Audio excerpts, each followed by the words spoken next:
Podium Podcast. Lo mejor está por escuchar. La escóbula de la brújula. Podium Podcast.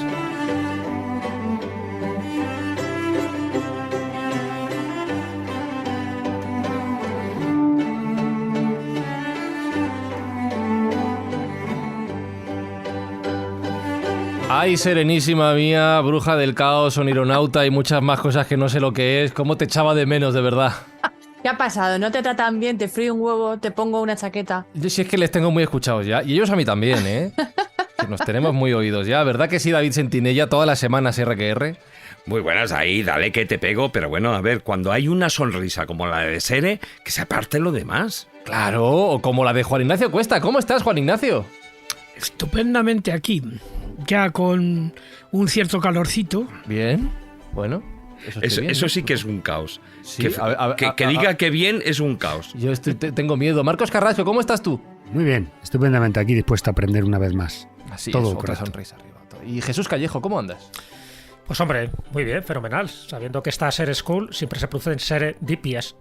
Y en este caso, entre todos, yo creo que vamos a ejercer, más malo! Vamos a ejercer uno de los oficios más antiguos del mundo, que es contar historias. Ay. Empezamos bien, Sere. No sé esto cómo va a acabar. Pero bueno, vamos a ver qué pasa. Saludos de Fran Izuzquiza, Alberto Espinosa hasta los mandos del sonido. Arrancamos esta escóbula, pues eso, de oficios y de chistes. Me abstengo de hacer comentarios.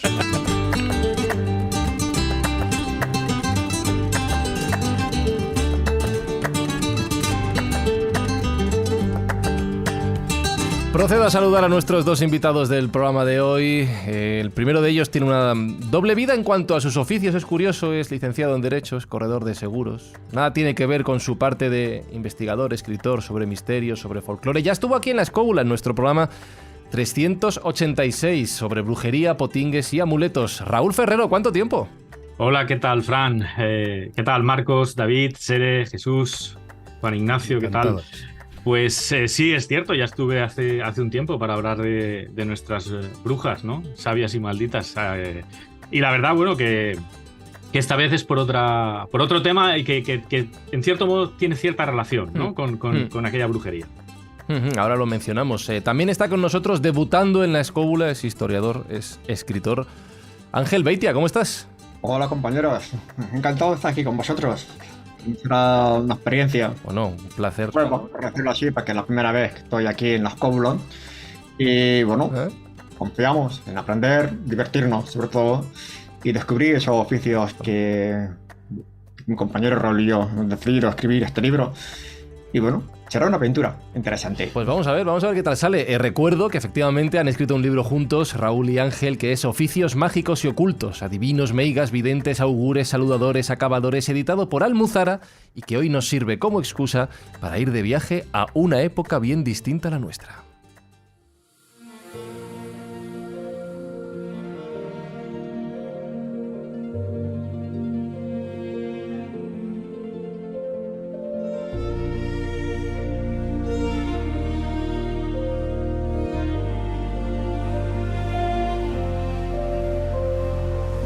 Porque estaba pensando antes de la grabación del programa, y David Sentinella ha coincidido en ese pensamiento, Jesús, que ahora mismo, en el momento en el que grabamos este programa, gran parte de la sociedad está aterrada con la llegada de la inteligencia artificial y la cantidad de trabajos que se supone que van a desaparecer no dentro de mucho tiempo. ¿Cómo puede cambiar la sociedad, la revolución que esto supone, si nos vamos a quedar sin trabajo? Y yo cada vez que sale este debate, lo que pienso, y hoy vamos a hablar de ello, es: pues anda que no ha pasado esto veces en la historia. Pues sí, está lleno de puestos de trabajo que aparecen, desaparecen, ya no se sabe más de ellos, y luego los leemos en los libros como el que han hecho Ángel y Raúl. Sí, bueno, eso forma parte de la evolución humana.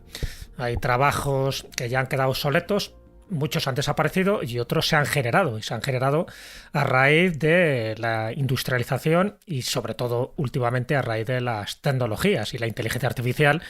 Como todo en la vida tiene doble cara, ayudará muchísimo en muchas funciones, pero es verdad, y ya se ha estimado, que miles de empleos pueden desaparecer. Por lo tanto, es cierto que en estos días se ha firmado un panfleto, ¿no?, por parte de muchos responsables de tecnologías y de redes sociales y también científicos que están advirtiendo de los peligros que puede generar, ¿no?, la inteligencia artificial mal utilizada. Pero bueno, no vamos a hablar de eso en este programa, vamos a hablar de otro tipo de oficios más tradicionales, esos oficios más viejos del mundo, y no posiblemente no sean los que algunos estarán pensando. Porque esos perduran. Esos perduran y van a perdurar siempre, ¿no? Porque precisamente si son los más viejos del mundo es porque de alguna forma se les saca provecho y siempre están de actualidad con distintas variantes, evidentemente. Pero bueno, en este caso, y sobre todo a raíz de este fabuloso libro que nos congrega aquí en esta hoguera virtual, ¿no?, y con dos grandes narradores como es Ángel Beitia y como es Raúl Ferrero, pues yo creo que es importante tener en cuenta eso, ¿no?, de que hemos ido evolucionando y a medida que vamos evolucionando nuestra mentalidad y nuestro pensamiento racional y nuestro pensamiento mágico, también los oficios van evolucionando. Muchos de ellos, pues es verdad que se están quedando ahí un poco rezagados, y básicamente muchos que tienen que ver con el curanderismo. Luego analizaremos un poco distintas variantes de los sanadores, curanderos, de los sabios, de los santones, en fin, que todavía siguen estando ahí, pero cada vez en menor número. Y por otra parte, habría oficios muy vinculados a los rituales funerarios, ¿no?, todo lo que tenga que ver un poco con la muerte. Hay muchísimos oficios que también están muy vinculados, pues eso, a adivinar qué es lo que pasa en el otro lado, ¿no?, en el más allá. Y ese tipo de oficios están, bueno, siempre han estado un poco teñidos de una cierta superstición, de una cierta veneración, pero también muy temidos. Y luego estarían otros varios en general, en fin, como tempestarios, conjuradores, o como algún tipo de especialidad que luego también analizaremos, y que yo creo que es bueno tenerlo en cuenta, porque conocer este tipo de oficios, que forma parte de nuestras tradiciones, que forma parte del folclore, que forma parte, evidentemente, de la etnografía, yo creo que es fundamental saberlo, porque venimos de ahí. Y lo importante es saber que muchos ya han desaparecido definitivamente gracias a las nuevas tecnologías, y otros permanecen agazapados. Algunos perseguidos por la Inquisición, y no debieron hacerlo muy bien la Inquisición, porque a día de hoy todavía siguen coleando. Así que todo esto es un poco el marco sociológico que he querido un poco transmitir para adentrarnos de hoz y de cod, para mí, en un tema tan apasionante que tiene que ver con las leyendas, con el folclore y, por supuesto, como no, con el mundo de la magia. Fíjate, Jesús, Fran, compañeros, que hoy en día se estima que más del 50% de las carreras universitarias que todavía van a producirse en el futuro son para trabajos de los cuales todavía no conocemos. Y estamos hablando de un breve espacio de tiempo, no estamos hablando de 100 años en adelante, no, estamos hablando de 5 o 10 años, ¿no?, que va a haber muchísimas carreras nuevas a nivel universitario para ubicaciones, para trabajos que todavía no sabemos a día de hoy, todavía no están bien ubicados, ¿no?, bien estructurados. Y entonces, a lo largo de la historia, como bien decía Jesús, se ha ido produciendo eso, y a lo largo de las diferentes revolución industrial, etcétera, etcétera, pues unos empleos desaparecían para aparecer otros, ¿no? Pero hoy en día, fíjate, todavía seguimos hablando de que, bueno, pues el tiempo, por ejemplo, se puede al hilo de alguno de esas profesiones que se hablan en el libro, ¿no?, pues todavía el tiempo se habla de las cabañuelas. A día de hoy todavía en los noticiarios, en los informativos, todavía se está hablando si a través de las cabañuelas va a nevar el invierno, tal, cómo va a ser el tiempo. Es decir, algunos, de una manera curiosa, porque no sabemos exactamente por qué, desaparecen en el tiempo y luego vuelven a aparecer como unos nuevos oficios, ¿no? A lo largo del libro, y hablaremos, ¿no?, pues hay un montón de esos trabajos, de esos oficios, en los que parece, por ejemplo, como con el tema de los conocedores, o las conocedoras, sobre todo porque eran mujeres, de las plantas, ¿no? Y que parece como que han desaparecido, pero siguen estando allí. Siguen estando aquí y son una realidad a día de hoy. Y en ese camino hay 3 elementos que quiero destacar. 2 de ellos los mencionáis en el libro y el tercero se lo preguntaré a Sere. Raúl, por empezar contigo, sí. Hablamos de las nuevas tecnologías, pero desde luego hablamos del avance de la ciencia, del conocimiento científico a lo largo de los siglos, que es uno de los motivos por los cuales Internet aparte ahora, muchos de estos oficios que iremos mencionando han desaparecido. No sé si está enfrentado el conocimiento con todo lo que vamos a hablar hoy en día. Bueno, yo me gustaría empezar con una frase que muchas veces le oigo a David, que es que no podemos juzgar el pasado con la mentalidad de hoy en día, ¿no? Y yo creo que es importante tener en cuenta esto porque muchos de estos oficios de los cuales vamos a hablar en el programa nos pueden causar como asombro, un tanto, los veremos como un tanto estrambóticos, estrafalarios, ¿no? Pero es que en aquella época había esa necesidad de cubrir un cierto vacío profesional, ¿no? Que era esa sanación de enfermedades. Muchos de estos oficios, evidentemente, Fran, han ido desapareciendo porque la medicina ha ido evolucionando, ¿no? Y en algunos, por ejemplo, el tema de los mamadores, que ya hablaremos de él, pues bueno, gracias a la tecnificación de la sociedad y a la aparición de nuevos métodos, pues son oficios que evidentemente han ido cayendo en desuso.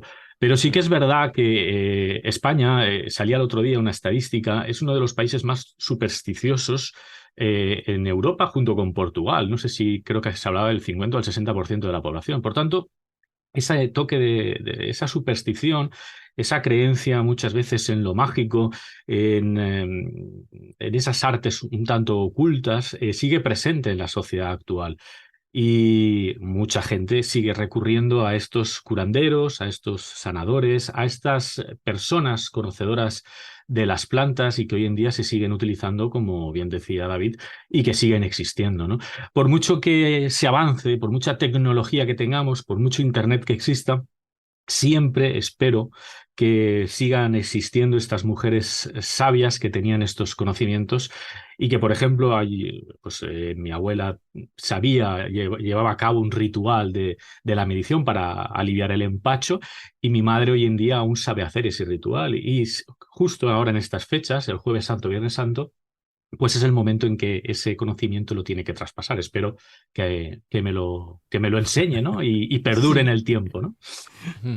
Pues con esto me adelantas la pregunta que le quería hacer a Sere. Y ya que hablas de mujeres y magia, Sere, ¿cómo ha influido esto en las profesiones de las que hablaremos hoy durante el programa? Bueno, es que es un jardinaco, ¿eh? Qué buena pregunta. Buenas tardes, Fran, ¿qué tal tu día? Desarrolla tu respuesta. Un jardinaco. ¿Te ha ido bien? Sí, perdona, pero Reverte apunta, jardinaco. Venga, continuemos. Reverte, toma nota. A ver, es que condensar toda la historia de la brujería y condensar todo el tema de la magia, etcétera, yo creo que ha hecho muy buen resumen cuando dice que, bueno, cuando evoluciona la medicina, pues ya se va viendo, pero es que también hay que tener en cuenta que es que antes la medicina y la magia iban de la mano. O sea, las historiolas, por ejemplo, esta magia performativa que ocurre cuando tú, por el hecho de enunciar algo, ya estás haciendo magia, porque la gran capacidad del mago es tener agencia creadora, agencia sanadora, etcétera, etcétera. Obviamente, cuando esto iba de la mano, digamos, de un oficialismo, porque recordemos también que en Egipto estaba prohibido echar maldiciones a los que dirigían y gobernaban, pero no contra otra gente que fuera a atentar contra el status quo de la tierra donde tú vivías, ¿no? O sea, quiero decir, antes estaba, igual que en Grecia y en Roma, era parte de la sociedad, o sea, la cultura no se entendía sin la religión y la magia. En el momento en que se separan y en el momento en el que empieza a haber esa separación, obviamente intencional, y se empieza a reducir y se empieza a estigmatizar este tipo de prácticas, pues ya tenemos el jardín hecho, ¿no? Es una herramienta de control. En el momento en el que tú quieres controlar algo, lo mejor es que todo lo que no vaya con un intermediario es malo. Todo lo que no vaya por un estamento oficial es malo. Y de esa forma es como consigues controlar a la gente y de esa forma es como consigues hacerles creer que no tienen potestad para hacer estos actos mágicos o estos rituales o estas reuniones tan bonitas que al final, pues más allá de lo que más le gusta a la tele, que es ensalzar estos pactos diabólicos con entidades y tal, o este tipo de magia agresiva que se llama, cuando lo ves desde el punto de vista de la antropología, lo describen como magia agresiva. Un amarre es magia agresiva. O sea, querer que alguien se enamore de ti es magia agresiva, porque es tu voluntad aplastando la voluntad de otra persona. Entonces, ahora con esta mentalidad, jaja, un amarre, qué cookie, qué bonito. No, es que un amarre es magia agresiva, amiga. Entonces, por eso creo que que hay que revisar todo esto, ya no solo desde un punto de vista actual, sino sobre todo poner el foco en la alteridad. ¿Hasta qué punto estoy definiendo algo por oposición a lo que yo tengo entendido de cómo es mi mundo, cómo es mi pensamiento y cómo es mi forma de ser y mis valores y mi cultura? Bla, bla, bla. Hay que quitarse muchísimas capas, muchísimos prejuicios y muchísima rigidez a la hora de acercarse a ciertos temas como estos, sobre todo cuando estamos hablando de otras épocas, porque hay que entender que es que estamos en algunos casos de, bueno, ahora cuando Ángel y Raúl pillen carrerilla, algunos casos son de hace miles de años. Entonces, Sí. hay que tener una mente abierta en general en la vida y en este programa más. Y de hecho Ángel estaba levantando la mano y yo te quería preguntar para terminar esta introducción, Ángel, en esos sistemas de control, esos intermediarios que decía Sere, en España con la Iglesia hemos topado, ya lo decía antes Jesús, refiriéndose a la Inquisición, ¿no? Bueno, tengo que hacer una pequeña observación respecto a los oficios que estamos analizando todos. Una pequeña, digamos, dos grupos que hay, unos grupos que son unos oficios que vienen desde la Edad Media, que han evolucionado. Pero ha habido un momento aquí en España, especialmente en el mundo, en España de la posguerra, que han surgido unos oficios realmente inesperados, fruto, digamos, de la lucha por la, digamos, supervivencia, por el comer cada día. Porque hay cientos de oficios que han surgido de la nada, que nos hemos encontrado como memorialistas. Son personas que se dedicaban a leer, a escribir las cartas a aquellas personas que eran analfabetas. No podemos olvidar que en España era analfabeta. Hasta bien entrado, hasta 1980, la tasa de analfabetismo era muy alta, hay que reconocerlo. También ha habido, digamos, oficios que se han dedicado a buscar el sustento de una forma realmente sorprendente, como están las deshiladoras. Se dedicaban a esperar cómo se caían las frutas de los camiones, incluso asaltaban los corrales de las ganaderías para coger las pocas frutas que tiraban aquellos animales, las recogían, las lavaban, luego las vendían a precio de saldo en los mercadillos. Era supervivencia, digamos, una lucha constante para ganarse el pan de cada día de aquella época. Ahí es donde es un momento también crucial en esa España que nosotros conocemos. Se mezcla la lucha por vivir cada día también con las supersticiones. Se han llegado a mezclar muchos oficios que podemos verlo a lo largo del programa, también con vuestras experiencias que tenéis vosotros de, digamos, de vuestros estudios, conocimientos. Seguro que van a salir muchísimos más.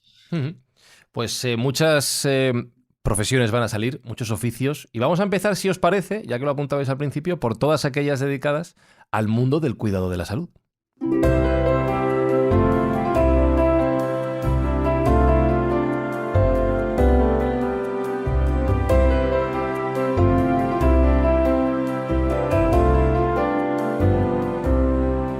Claro, Jesús, porque lo que es el médico de cabecera, el médico especialista, el cirujano, esto que estamos acostumbrados ahora, algunos parecen legendarios porque cuesta ir a verles a la consulta, pero bueno, eso es tema para otro programa. Pero fórmulas para cuidar la salud de las personas solo en España, que es donde nos vamos a centrar en la tradición hispana, hay varios tipos de profesiones ya olvidadas. Hay varios y todavía siguen existiendo, ¿no? También es verdad que hay que comentar algo, yo creo que es muy importante subrayarlo. Muchas veces se ha opuesto lo que es el curanderismo con la medicina oficial, ¿no? Siempre pensando que es incompatible. Yo creo que es un error. Una cosa es que haya curanderos sinvergüenzas y pícaros, y otra cosa es que el curanderismo siempre ha formado parte de la sociedad humana y que no era incompatible. Mucha gente iba al médico y luego iba al curandero o viceversa. Y no pasaba nada, ¿vale? ¿Por qué? Porque había curanderos, ahora lo comentaré, que estaban especializados en una cierta dolencia. Fíjate que ya lo decía incluso el gran Gregorio Marañón, ¿no? Uno de los grandes médicos que hemos tenido en España. Él decía que es mejor que un mal médico es un buen curandero.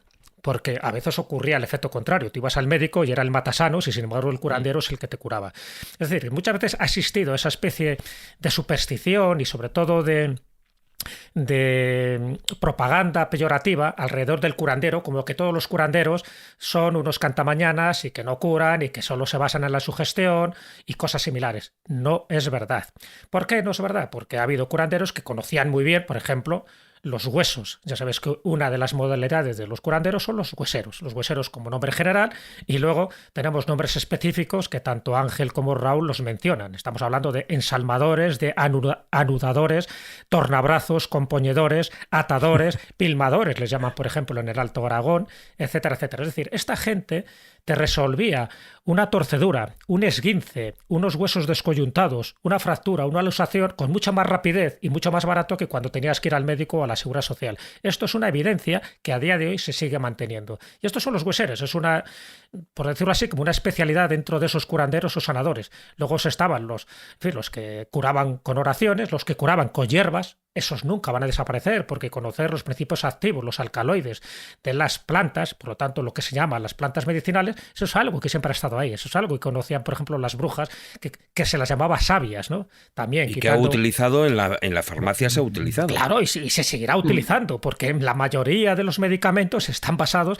precisamente en plantas, en esos principios activos de las plantas. Acordaros ya lo que decía Paracelso en el siglo XVI. Dice, Dios no ha creado ninguna enfermedad sin antes no haber puesto el remedio en la naturaleza. Es decir, sencillamente tenemos que conocer lo que cada planta nos puede aportar, no solo por el aspecto decorativo o ornamental, sino por el aspecto terapéutico que tiene. Así que ese es un poco en el mundo de los curanderos donde nos hemos movido antes, donde nos estamos moviendo ahora, y cuidado, para mí lo ideal es que fueran compatibles y que convivieran tanto la medicina oficial como el curanderismo tradicional. ¿Maese? Vamos a ver, habría que hacer una distinción fundamental en el caso concreto de España, aunque yo creo que es extrapolable a Italia, a Francia y a toda Europa en general. Y es hacer una distinción entre lo que es el mundo cívico, o sea, el de las ciudades, el de las grandes ciudades, y lo que es el mundo rural. En el mundo rural existen muchos oficios que todavía se han mantenido de alguna manera, porque es que en el mundo rural a veces era difícil que te llegara, digamos, la medicina oficial, por decirlo de alguna manera. Sin embargo, en el mundo de las ciudades ya no se ha mantenido tanto, pero sí en algunas barriadas y con respecto a ciertas etnias. Por ejemplo, ya sé que hoy día hablar de ciertas etnias es inventar la bicha, pero sí es verdad que hay un grupo humano muy concreto dentro de las ciudades, apartado o semiapartado, que son los ahojadores.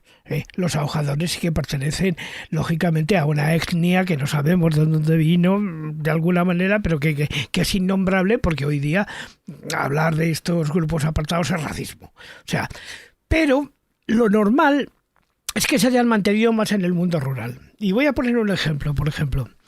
Un oficio que no estaba exento de magia, pero que lleva funcionando con nosotros desde la prehistoria prácticamente, y que no está exento también de cierta magia, es el oficio de mamporrero. Los mamporreros existen de siempre, de toda la vida. ¿Por qué? Porque los caballos acompañan al hombre desde hace muchísimos años y tal, y efectivamente las yeguas necesitaban y tal que el caballo supiera hacerlo y supiera hacerlo bien. Entonces los mamporreros ayudaban en esta cosa, pero hoy día y hace 5, 6 o 7.000 años. Y no está exento de magia también, porque en definitiva es una manipulación externa por parte del mago, que es el mamporrero, para que esa yegua se quede embarazada. No está exento de magia ni de salud también, ya que estábamos hablando del tema, pues hombre, eso también es salud, por supuesto, claro, por supuesto. Ángel estaba levantando la mano. Una cosa, quiero hacer una referencia respecto a los curanderos, que tengamos una idea de cómo se ha quedado muy arraigada esta costumbre de recurrir al curandero aquí en España. Hay que pensar que tras la posguerra especialmente se calificaba de superchería desde 1942 aquí en España, cuando se implanta el seguro obligatorio de enfermedad. Ahí es cuando empieza ya, entrecomillado, por decirlo de una forma, un poquito el declive del curandero español, que ya empieza poquito a poco a ir creciendo. El número de médicos van llegando a las ciudades, van llegando especialmente al mundo rural, siempre es la última parte que está llegando. Entonces, justamente ahí, en ese mundo rural, es donde todavía se mantiene esa creencia de los curanderos. Si observamos un poquito en las grandes ciudades, apenas he encontrado grandes curanderos, grandes núcleos de curanderismo. Sin embargo, cuando nos vamos adentrando un poquito hacia las zonas más alejadas de las ciudades, esos pueblecitos pequeñitos, como por ejemplo me he encontrado en Villena, en Almansa, digamos también en la localidad de Alcoy, un número increíble de curanderos. Sale prácticamente un curandero por cada 5 personas del pueblo, sale un curandero. Hombre, sobre todo en Almansa, que es la cuna de, por decirlo de una manera, del curanderismo, ¿no? Casi. Claro.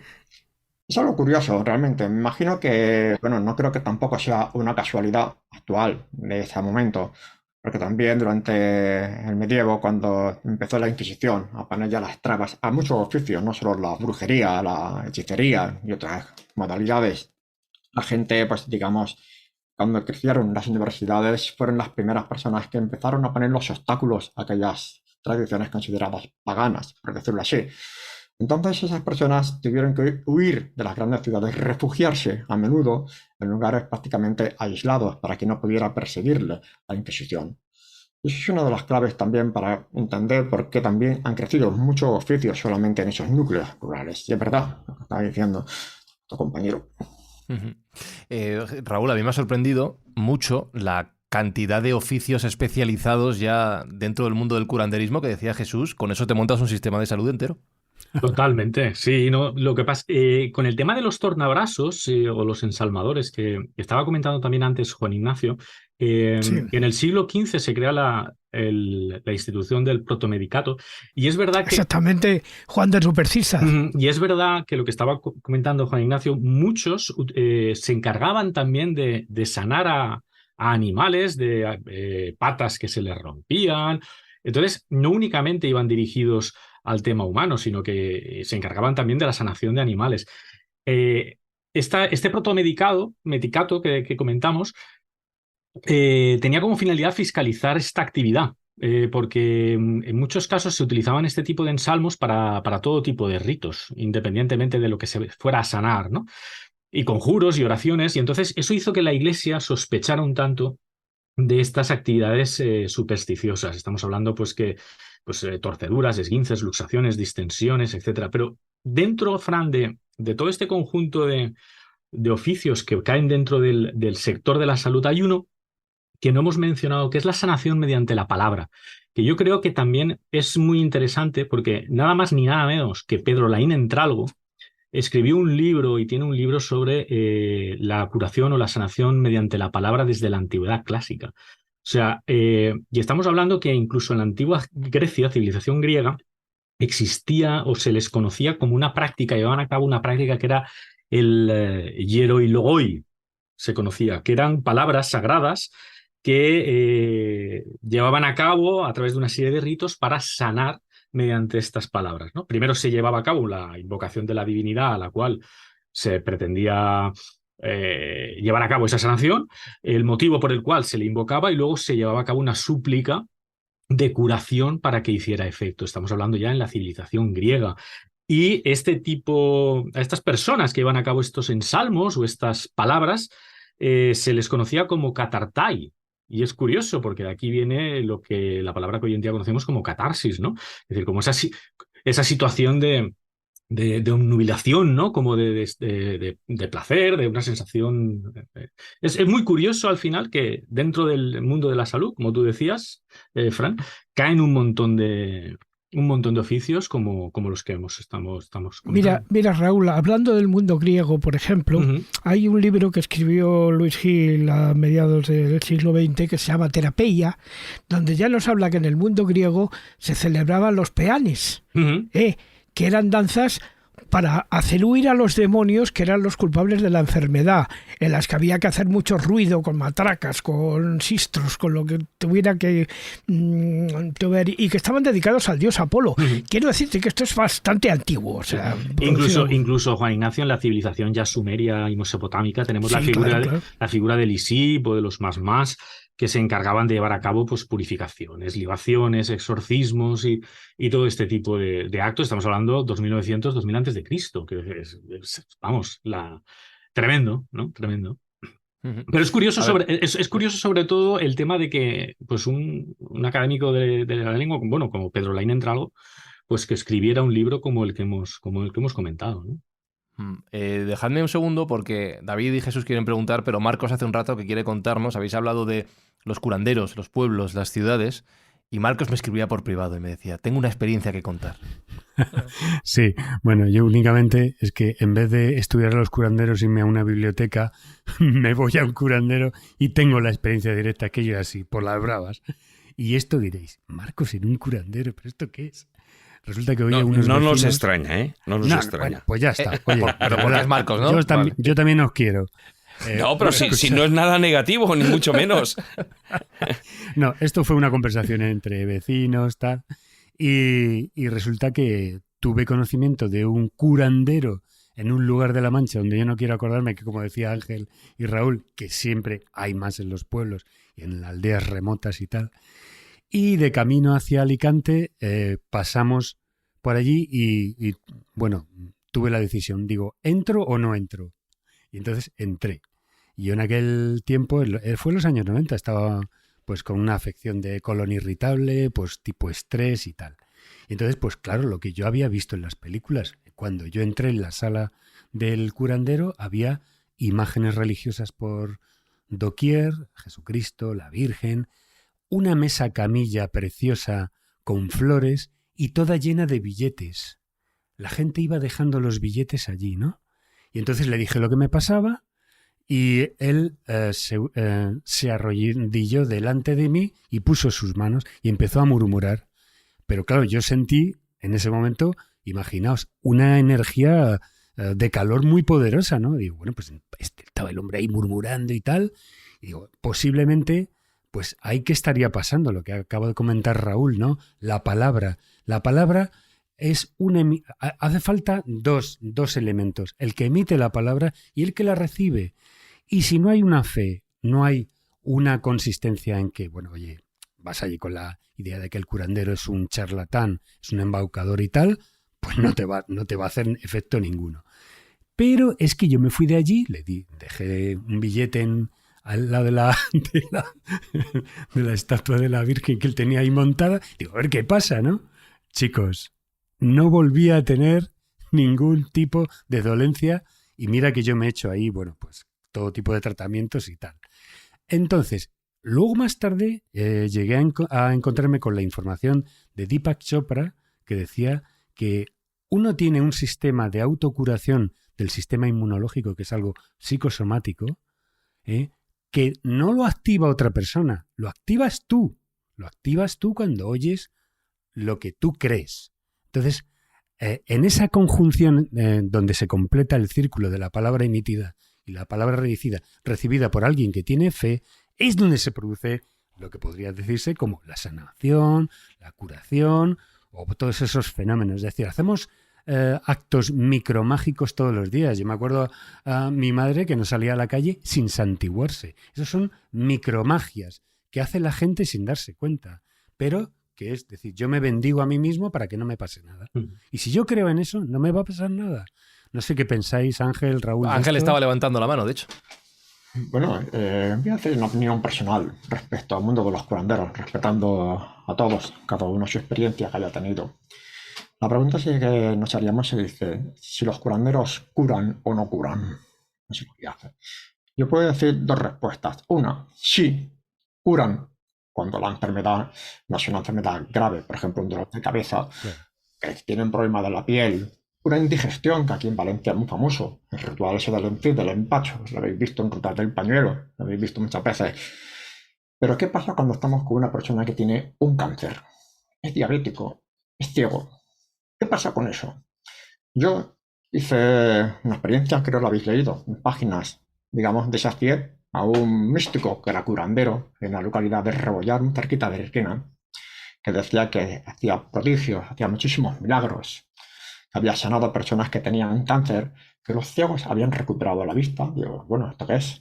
Porque se juntaban muchos domingos, se juntaban ahí cientos de autobuses, había miles de personas para intentar sanarse. Y bueno, vamos a ver qué pasa. Yo me presenté con una excusa real, o sea, yo podía ser una auténtica prueba para decir, a este hombre le pongo los altares. Soy hipacúsico, lo digo aquí delante, oigo con ayuda de audífonos. Yo cuando fui la primera vez me rechazaron. ¿Saben qué me dijeron? Que no tenía fe. Pero bueno, me tiraron a empujones. Volví dentro de 2 semanas, que entonces no me reconocieron, porque entonces yo tenía la melenita cuando fui la primera vez, ya me rapé el pelo como veis ahora, que no me reconocieron.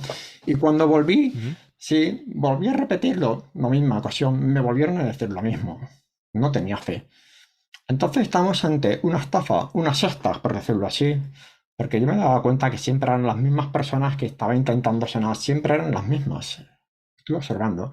Entonces yo me quedo con la duda, bueno, pues esto, el mundo de los curanderos, desde mi punto de vista, por la experiencia que yo he vivido, es una auténtica farsa. Lo habéis oído, es el padre Leonardo que falleció en un accidente de tráfico en el año 2004, que dijo que Jesucristo se había apoderado, le dio la gracia de sanar y que todo el mundo tenía que destapar las botellas de agua, que tenías que levantarlas hacia el cielo, porque entraría el Espíritu Santo y que la beba sanaría todas las enfermedades.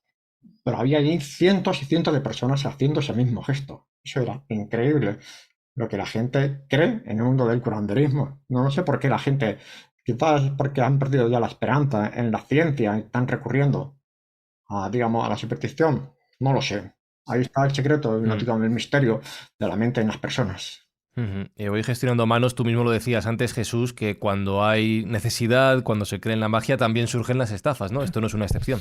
No, sí, eso está claro, y por eso digo que entrar en ese terreno, pues bueno, yo creo que nos llevaría también por otros derroteros. De hecho, ahí está la cantidad de denuncias y de sentencias acusando pues a estos estafadores, a estos delincuentes que se aprovechan de la credulidad. O sea, que tengo que decir que yo eso los dejaría apartados porque sabemos que ese tipo de gentuza existe. Yo voy a los curanderos auténticos, o sea, yo reivindico el curanderismo rural. Es que hay que hacer una clara distinción, Jesús, eso, y tú lo sabes. Por eso digo que aquí estamos hablando de esos oficios respetables y que en algunos casos fueron perseguidos porque eran temidos y porque tenían pues una serie de consecuencias alrededor, pues muy relacionadas con la religión, con la espiritualidad y también con la superstición. Por eso digo que entramos un poco en eso, evidentemente descartando todo lo demás.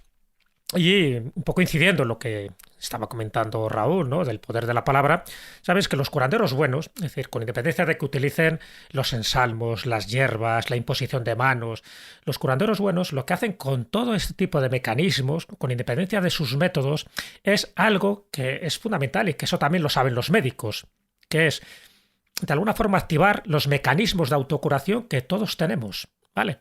Entonces, si tú alientas y motivas al paciente con una serie de frases, en fin, de métodos, a veces incluso estrafalarios, pero lo que estás haciendo es que el paciente se crea que se puede curar, porque ya sabes que muchas de las enfermedades son psicosomáticas. Es decir, ahí se crea un estado anímico al principio y eso al final se somatiza y se genera, pues eso, un empacho, un dolor de cabeza, un dolor de alguna parte del cuerpo. Si tú vas al origen, al final ese dolor desaparece.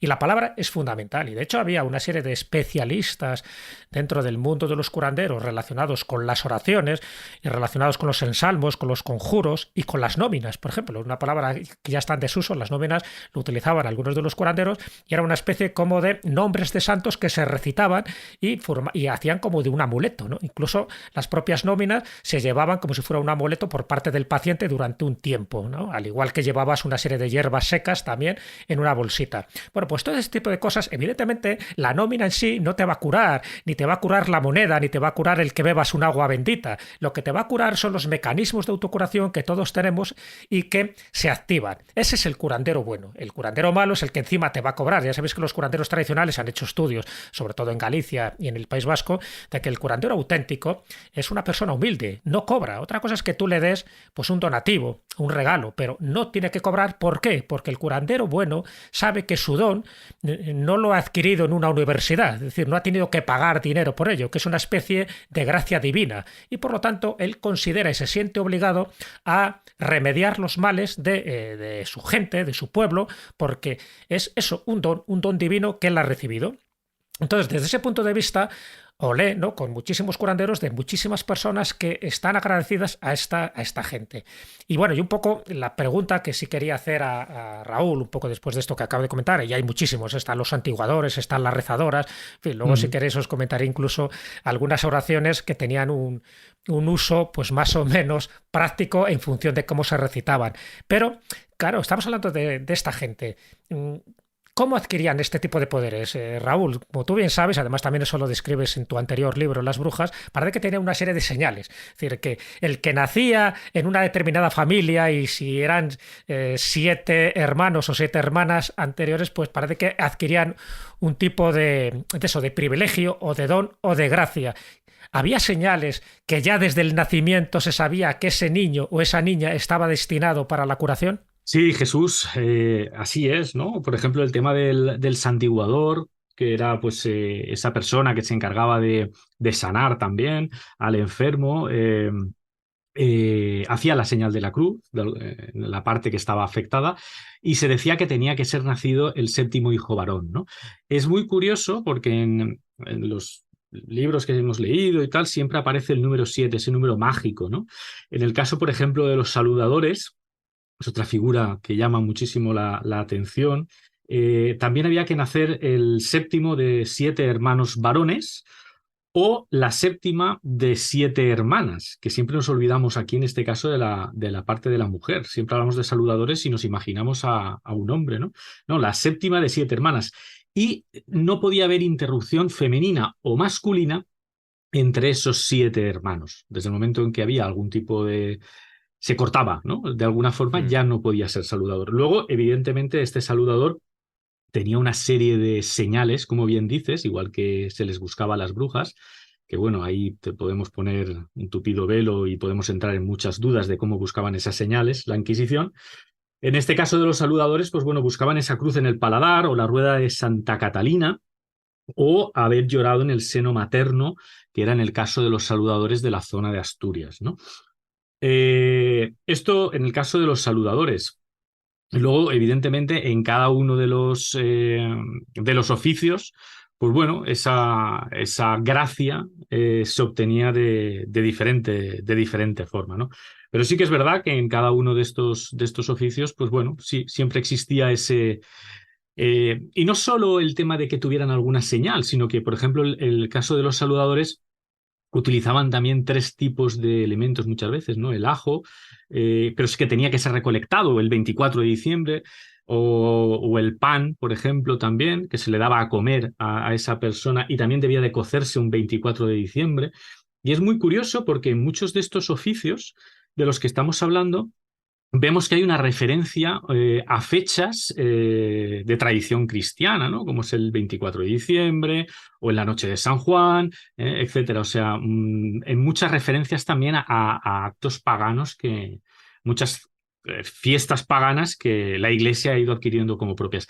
Y muchos de estos oficios también había esta cierta superstición y fueron perseguidos por la propia Iglesia, pero de alguna forma se ejercían mediante algún tipo de oración o se camuflaban mediante algún tipo de rezo a la Virgen o a Cristo, ¿no? Para que de esa forma la Iglesia lo viera como, o lo consideraran como bien visto, ¿no? Y por eso esas referencias a todas estas fechas, ¿no? de tradición cristiana, ¿no?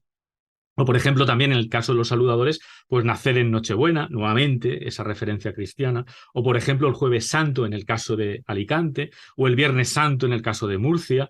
Es decir, según en la zona donde nacía, pues era un día u otro, ¿no? Incluso se llegó a implantar, porque claro, hubieron tantos saludadores que la Iglesia tuvo que cortar de alguna forma y establecer una serie de pruebas para determinar quién era saludador o no, porque no todos podían nacer en Nochebuena o no todos podían nacer en el Jueves Santo, todos los que se dedicaban a esto, porque también vieron que había un componente económico muy interesante y por eso muchísima gente quería ser saludador, ¿no? Jesús. Bueno, tengo la sensación de que por seguir hablando de estas profesiones relacionadas con el cuidado de la salud podríamos estar mucho tiempo. Me da la sensación de que horas, se quedan varias manos levantadas pendientes y lo siento porque si no, no avanzamos.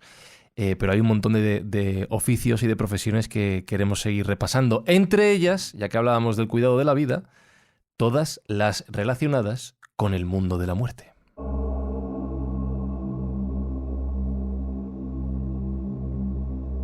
Escúchame, Sere, ¿por qué he dicho esto del mundo de la muerte y has sonreído maliciosamente? ¿Qué pasa contigo? Porque es un temazo. Hemos pasado de un jardinaco a un temazo. Vale, vamos subiendo nivel, A mí me llama la atención, Ángel, que llevas un ratito sin hablar, algunas de las profesiones relacionadas con el mundo de la muerte que hoy en día parecerían ridículas, ¿no? Todos conocemos el caso de las plañideras y tiene una historia y un porqué y lo explicamos ahora.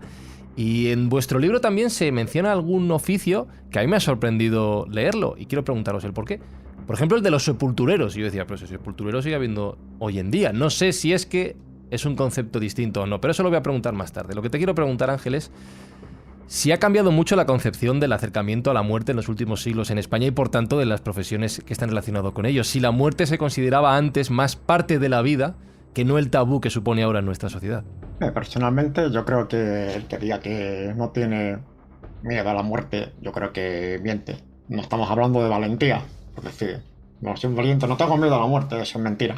A nivel espiritual, muchas veces estamos pensando qué hay detrás de la muerte, tenemos muchas dudas, hay un vacío que no sabemos qué va a pasar, es un misterio de la humanidad.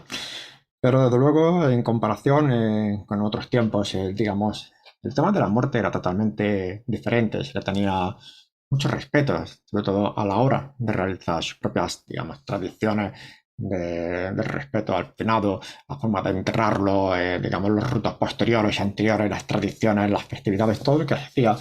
Yo creo que todo esto lo hemos perdido también. Hoy en día, en un funeral, llegamos al tanatorio directamente, sin más, nos despedimos, nos damos el pésame y se acabó, no hay más. Pero antiguamente las personas fallecían en sus propias casas, a veces hacían su propio rito funerario dentro de los hogares, o bien en las iglesias de los pueblecitos pequeños se hacían los funerarios. Y la profesión, lógicamente, de la muerte destaca por encima de todos, el sepulturero. Aunque el oficio no ha desaparecido, sigue teniendo, digamos, un estigma que arrastra desde la antigüedad, aunque hoy apenas nos damos cuenta. Lo vemos como un operario más de los servicios funerarios, pero hasta bien entrado en 1970, por lo que estoy observando, por mis recuerdos de infancia, algunos peinamos canas ya, ¿sabes?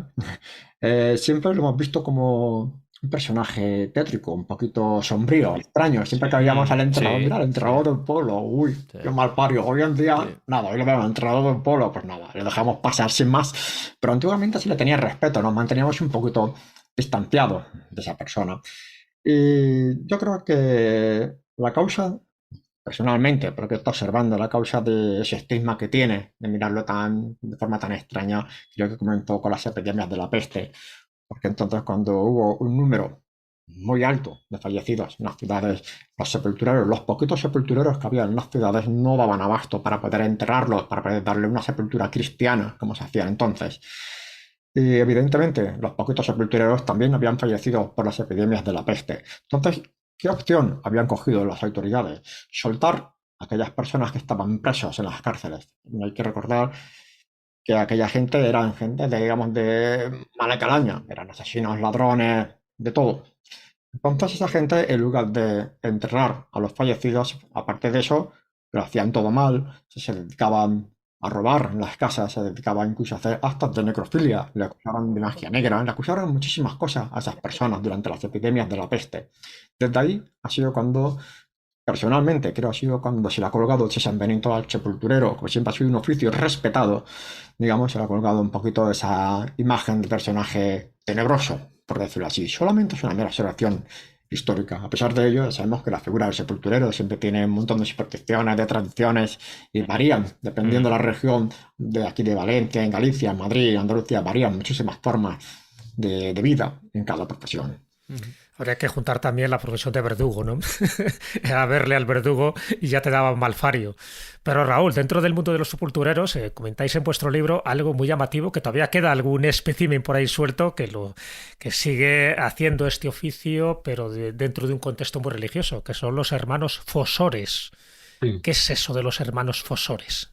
Bueno, el tema de los fosores es uno de los oficios que lamentablemente cuando fallezcan los 6 que quedan en España, que quedan 3 en Guadix y 3 en Logroño, pues será uno de los oficios, además de avanzada edad, será uno de los oficios que caigan también en el olvido y que prácticamente desaparezcan si no hay nadie que lo continúe, ¿no? Los fosores es muy similar, teniendo en cuenta las distancias, con lo que hacen unas mujeres en Colombia, en un río en Colombia, donde tiran, pues bueno, a mendigos al río, fallecidos, gente que quieren hacer desaparecer o que han sido asesinados y tal. Estas mujeres los recogen de alguna forma los cuerpos y los entierran y ponen en la lápida una N y una M de no name, como los que no tienen nombre, ¿no? Pues el tema de los fosores lo que pretenden es recordar a los difuntos. Lo que llevan a cabo es acicalar la tumba, colocar flores en las tumbas y rezar y velar por ellos, sobre todo aquellas personas que no tienen a nadie en la vida y no tienen a nadie quien les recuerde, ¿no? Porque no lo olvidemos, Jesús, que recordar es volver a vivir, es volver a sentir, es regresar de alguna forma al corazón, ¿no? Todo aquello que tienes dentro, ¿no? Y que cuando se pierde el recuerdo de esa persona o de alguien, es como si prácticamente nunca hubiera existido, ¿no? Entonces hay una película que yo siempre hago referencia a ella, que cuando la veo con mi hija pues se me caen las lágrimas cada vez porque es Coco, es muy buena. Sí. Y es una película donde se basa prácticamente en esto que estoy contando. Es decir, es una persona que poco a poco van perdiendo el recuerdo hasta que prácticamente desaparece, ¿no? Entonces, estos fosores se encargan de esto. El origen de los fosores viene de la palabra fodere, ya en el siglo IV después de Cristo. Estaban bien organizados, eran como funcionarios. Fodere, que significa cavar, ¿no? Efectivamente, cavar. Porque en un principio lo que llevaban a cabo era cavar las tumbas de alguna forma. Ellos iban con su lamparita en los túneles, en las catacumbas, las colgaban en la pared y con sus azadas pues iban cavando para pues, evidentemente la gente que fallecía a partir de este siglo IV. Antes los entierros no se pagaba por ellos, pero a partir del siglo IV sí que empiezan a ser, los fosores tienen la figura de recaudadores, además de impuestos, ¿no? Es decir, recaudaban para pagar el entierro. Vestían en aquel momento que estoy hablando, vestían con una túnica corta, color oscuro, la cabeza rapada y, pues lo que te digo, iban con sus azadas y con sus lámparas, ¿no? No tienen el concepto de sacerdotes, aunque estén vinculados a la iglesia, pero no ejercen como tal. Y para ellos el llevar a cabo este oficio es como el buen morir, ¿no? En el año 53 se crea la congregación de los hermanos fosores como tal, por Fray María del Jesús Crucificado, o sea que existe como tal. Y para ellos consideraban que hay 3 días en el año donde hay que acudir al cementerio, el 1 de noviembre, luego el domingo de resurrección y luego el aniversario del fallecimiento de esa persona en la tierra, que para ellos consideran que es el aniversario del nacimiento en el cielo. Es un oficio curioso, es un oficio desde el punto de vista que no tiene tanto de magia, porque hay muchos oficios que tratamos en el libro que no tienen ese carácter mágico, sino más bien de trabajo social. Para que nos entendamos, es decir, es como una colaboración social y yo creo que los hermanos fosores realmente caerían dentro de este grupo. Lamentablemente, pues cuando fallezcan los que quedan, prácticamente finalizará y se acabará y caerá en el olvido. Pero fíjate que los hermanos fosores de la misericordia, como es el nombre y tal, ellos no dejan de ser una congregación religiosa, pero de carácter laico. Sí, sí. O sea, es de carácter laico, ¿no? Entonces, quedan, como tú decías, quedan pocos, quedan 6 o 6, tal vez ya menos a día de hoy. Puede ser. Pero lo que sí que es curioso porque se encargan del cuidado de los cementerios y sobre todo también de esa asistencia, en algunos casos de esa asistencia a los enfermos en lo que hoy en día pueden ser los últimos momentos, ¿no? Que también, fíjate, se solapa con estamos hablando de profesiones que están desapareciendo, que digamos oficios mágicos, atávicos, ¿no? Pero también se solapa, fíjate, con otra nueva profesión que es tomado por algunos enfermeros que acompañan a los muertos, porque claro, con aquello de que la muerte a día de hoy es un tabú, lo que decía Fran, ¿no? La diferencia actual.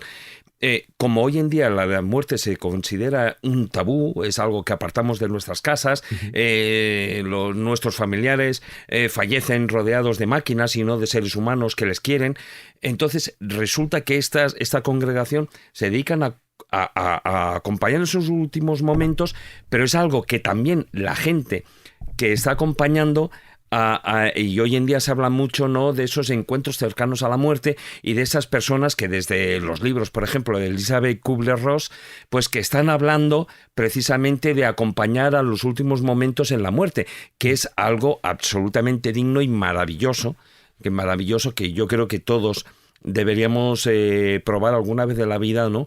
De no dejar a nuestros seres queridos, ¿no?, pues que emprendan ese camino solos. Y en muchos de estos casos, bueno, yo te digo, yo lo he experimentado y es algo maravilloso acompañar a un ser querido en ese tránsito. Es algo que, mira, uno puede tener experiencias en la vida que se pueden olvidar más o menos. Esa no se olvida. Fíjate, David, no se olvida. Fíjate, David, que a mí me pasó un hecho curioso, y es que aquí en el cementerio de Valencia había una mujer que yo veía que iba acicalando diferentes tumbas o nichos, ¿no? Yo digo, esta mujer, bueno, esta, la de al lado, la otra.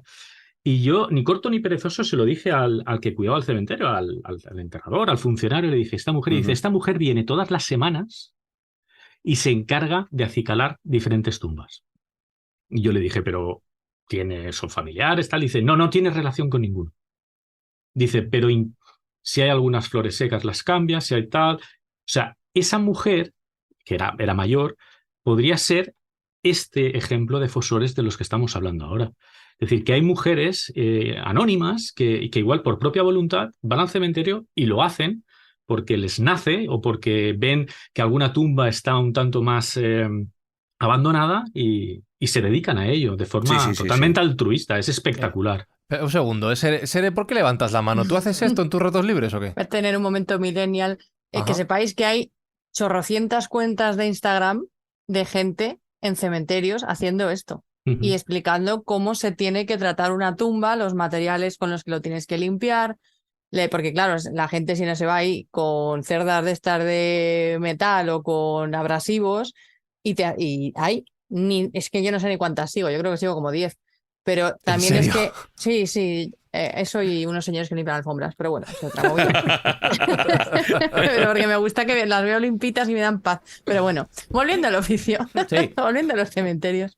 Es cierto que pues sobre todo en esta tradición católica y en la parte mediterránea, el contacto con la muerte, todavía tenemos esta herencia clásica de que es una miasma, ¿no? La muerte, esos limbos como puede ser el nacimiento de un niño, o sea, todo eso es como que mancha. Entonces sí que hay más tabú en el tratamiento de, pues eso, de esos momentos de tránsito, tanto para un lado como para otro, tanto entrada como salida, ¿no? Sí. Pero, por ejemplo, el mundo anglosajón y sobre todo, pues eso, Estados Unidos, Inglaterra, toda esta gente que queda en los cementerios a comer. O sea, hola, estoy en Glasgow, ¿qué hacemos? Pues me has pillado que me iba a comer al cementerio. Pues y venga, a pasear amiga, y a quedar claro, allí con los amigos, sí, porque a ver, claro, y hacer es un vida. lugar tranquilo, sí. Claro, entonces eso, que aquí es como la señora que va sola y cambia las flores, ahí es que la gente queda para hacer eso. Y están en Instagram todos diciéndote que si tienes que usar tal producto biodegradable, porque si no te vas a causar un óxido de no sé qué cuando entra en contacto con la lápida.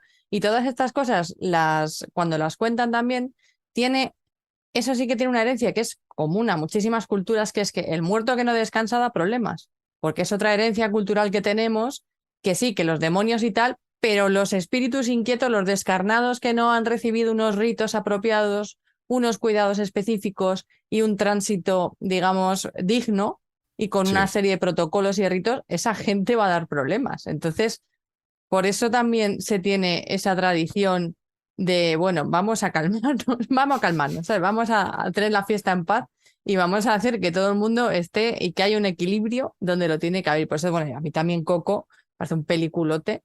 Espectacular, claro. Y ahora que dices eso, que dices eso, a mí no hay cosa que más triste me ponga en los cementerios que ver todas las tumbas olvidadas, destrozadas, cuyos nombres han desaparecido y, como decíais antes, esas personas han caído en el olvido ya para siempre y es muy triste. Ángel quería hablar hace un momento. Sí, bueno, haciendo un comentario que habías comentado, David, que la gente ya hoy en día ya está falleciendo. La mayor parte de las personas rodeados de aparatos en los hospitales.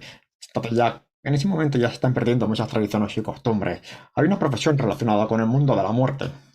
Que yo hago una pregunta, es más típica en las Islas Británicas, se llama devorador de pecados. Si lo habéis oído alguno de vosotros. Es algo curioso, me llama la atención, ¿no? Pero es la pregunta, la gente dice, bueno, ¿qué pasa cuando una persona fallece? No le ha dado tiempo en confesar sus pecados. Ahí está el devorador, ahí entra en acción, porque normalmente, para los oyentes que quizás no conocen esta profesión curiosa, que aquí en España, que yo sepa, no ha llegado, o algo parecido, si hay algo parecido será a nivel de pastelitos o algo, pero vamos a contar, vayamos por partes. Ahí en la tradición cuenta que cuando una persona fallece de forma inesperada, no saben si ha cometido algún pecado grave, entonces el alma no se puede salvar, se puede quedar por el purgatorio, y ese más allá tan extraño que siempre denominamos. Entonces llaman a un vagabundo, prácticamente es un hombre que está condenado de por vida, porque ese hombre está dedicado a asimilar los pecados de todos los fallecidos que han encargado. Entonces, sobre el cuerpo del finado ponen un plato de madera con sal. Fijaros qué elementos simbólicos ponen después. Un trozo de pan. El pan, sabemos, tiene mucha carga simbólica. Y ese vagabundo tiene que comérselo delante del fallecido, diciendo una oración que dice, bueno, pues yo me quedo con tus pecados, puedes ir en paz al cielo, al descanso eterno. Y una vez comido ese pan, pues los familiares, los que están ahí presentes, pues lo tiran literalmente a patadas, a pedrada, insultándoles porque lo repudian. Ese hombre está condenado eternamente al infierno, por decirlo así. Y lo más llamativo es que no te creas que es una cosa muy antigua. El último devorador de pecado creo que ha sido de 1906, o sea que no tampoco. Es un hombre que perdió 4 hijos. Los 4 hijos que tuvo los perdió un día tras otro. Entonces él se enfadó con Dios, arremetió contra Dios y él se dedicó a trabajar de devorador de pecados. Aquí en España no sabemos si tenemos una cosa similar. Si sabéis algo, ¿podéis contar alguno? Yo creo que lo más parecido serían los animeros. Serían los animeros. Los animeros, que no se dio en toda la parte de España, sobre todo más en Canarias, en Tenerife, hay varios procesos inquisitoriales.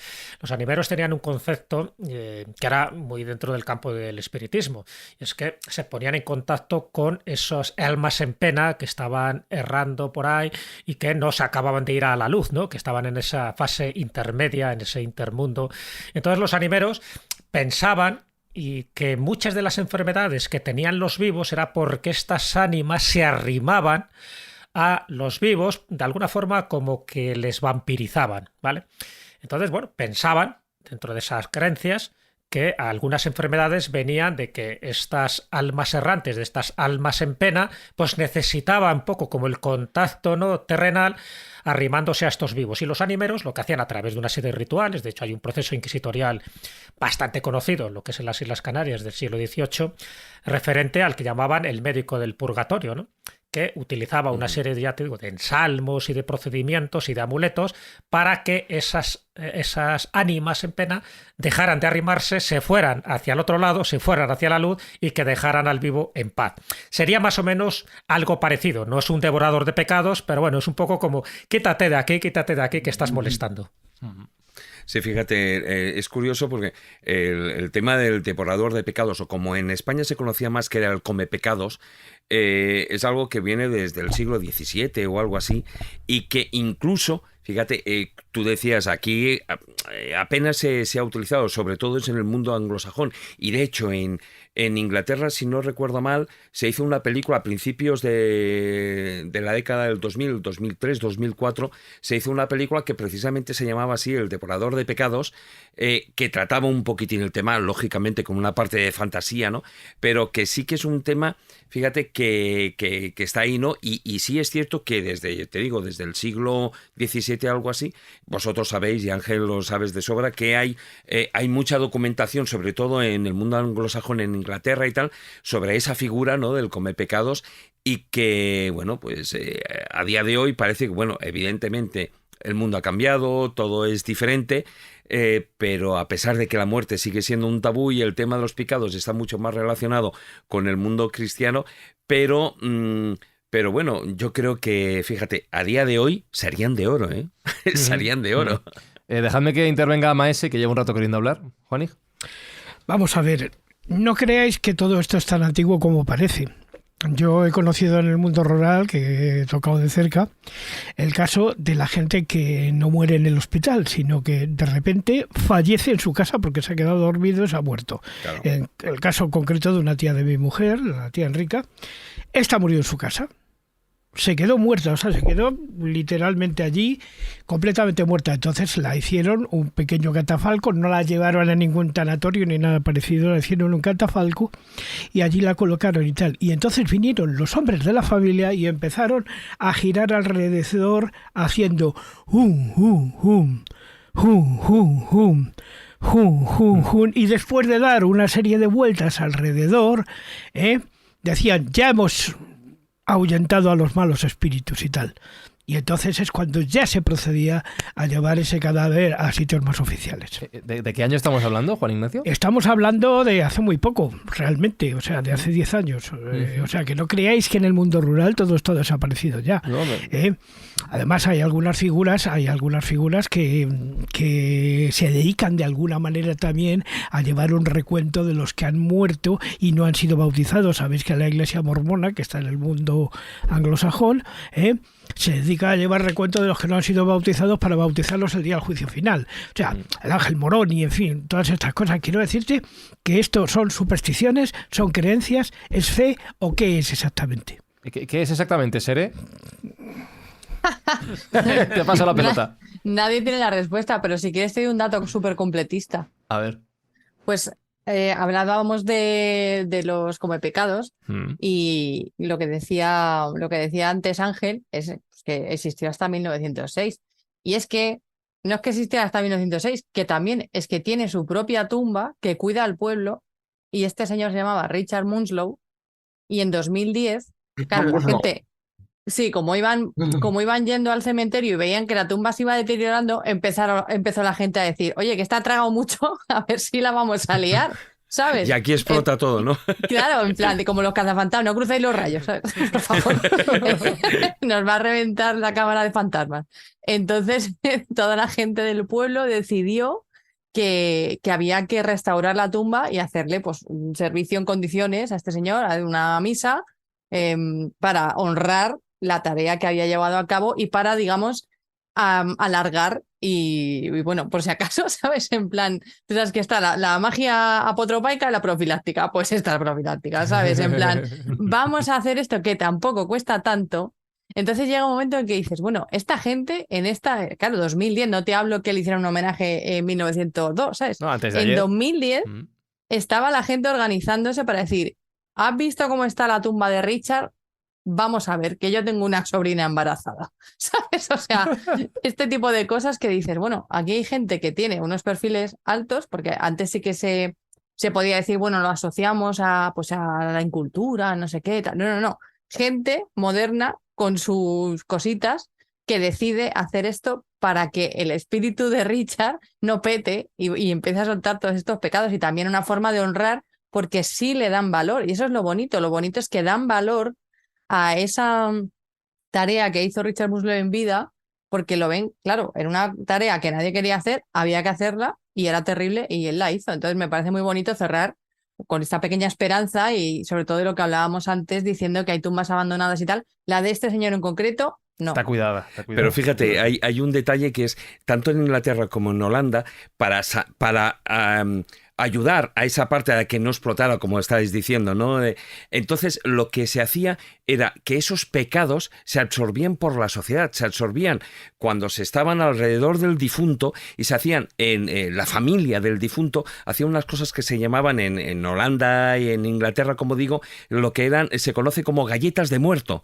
Y las galletas de muerto, que las hacían la familia, entonces se comían alrededor, cuando pues hoy en día vamos al tanatorio, que es donde está el difunto, pero en los pueblos y muchas ocasiones, o sea, todos sabéis que se velaba al difunto en las casas, al menos en las 24 horas posteriores a la muerte, ¿no? Pues la familia hacía esas galletas y con esas galletas de muerto, de una manera u otra, lo que hacían era contribuir a que entre toda la familia y los amigos, pues al comerlas alrededor de la cama, pues como que parte de esos pecados que pudieran haber quedado sin resolver, ¿no? Pues que los absorbía la propia familia. Como un rescate bancario de pecados. Sí, exactamente. Ángel. Y eso lo hace mucho, ¿eh? Ese tipo de galletas, que en Alemania hay una región, no recuerdo el nombre de la región, en Alemania, que también hay una tradición, que creo que se sigue haciendo, si es que se atreven algunos, cuando fallecen en sus propias casas, que según parece hacer un pan, ¿no? Como un pastel de carne, ese familiar, pero lo tiene que hacer mientras se está cociendo en el horno, estás sentado encima del ataúd. Lo que os digo, yo me siento encima del ataúd mientras está cociendo el pan. Una vez que el pan lo saca y ese pan luego lo tienes que repartir entre todos los invitados para que literalmente se lleven los pecados. Parece una escena de Mr. Bean. Sí, bueno, es una especie de galletas de muertos, sí, realmente es eso, ¿no? Curioso esto, ¿eh? ¿Y sabes los ingredientes? No es para una amiga. Ya lo decía. Sí. Quiero que avancemos con otras profesiones, pero quiero cambiar radicalmente de tercio. Entonces, para esto me va a venir bien Juan Ignacio, para hacer un paréntesis.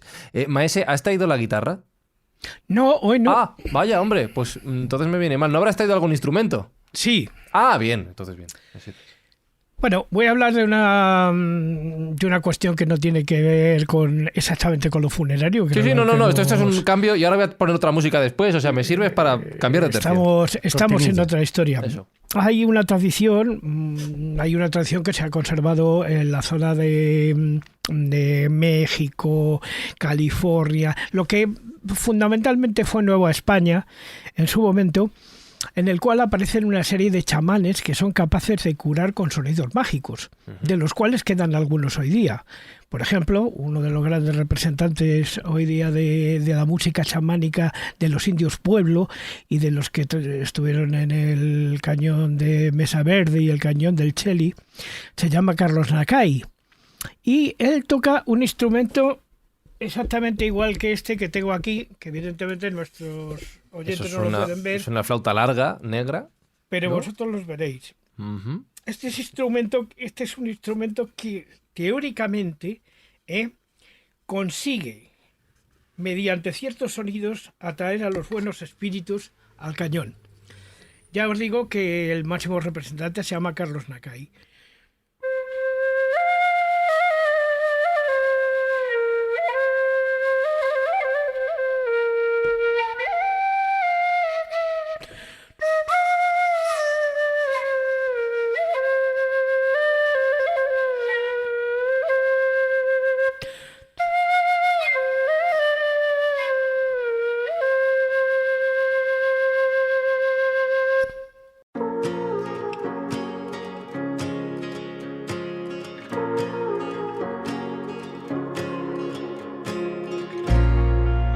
Bueno, llega el cambio radical de tercio, hemos hablado de salud, hemos hablado de muerte y ahora os quiero contar una historia, Sere, que me ha pasado hace un rato. Y es que me dice Jesús, Sere va a hablar de unas remeras de Guipúzcoa. Digo, bueno, no tengo ni idea, voy a buscar remeras Guipúzcoa en Google. Entonces, claro, me han salido tiendas de camisetas en Guipúzcoa porque yo no me acordaba, os juro que esto es verdad, que remera en Argentina son las camisetas. Entonces digo, no tengo ni idea de lo que va a contar Sere, pero yo le paso la bola y que nos hable de las remeras de Guipúzcoa. Pero bueno, por favor, con las remeras. Que no sepas, hombre. Bueno, pero yo vengo aquí a aprender y a escuchar como si todos te los decimos batelera, que sí lo pillas. Sí, hombre, claro, por supuesto, déjame que busque en Google un segundo. Sere, sácame de este lío, por favor. Ay, campanera, ¿qué haces sin mí cuando no vengo, Fran? Ya, pues sobrevivir como puedo. Dar vueltas sobre sí mismo. Una cosa Madre loca. mía.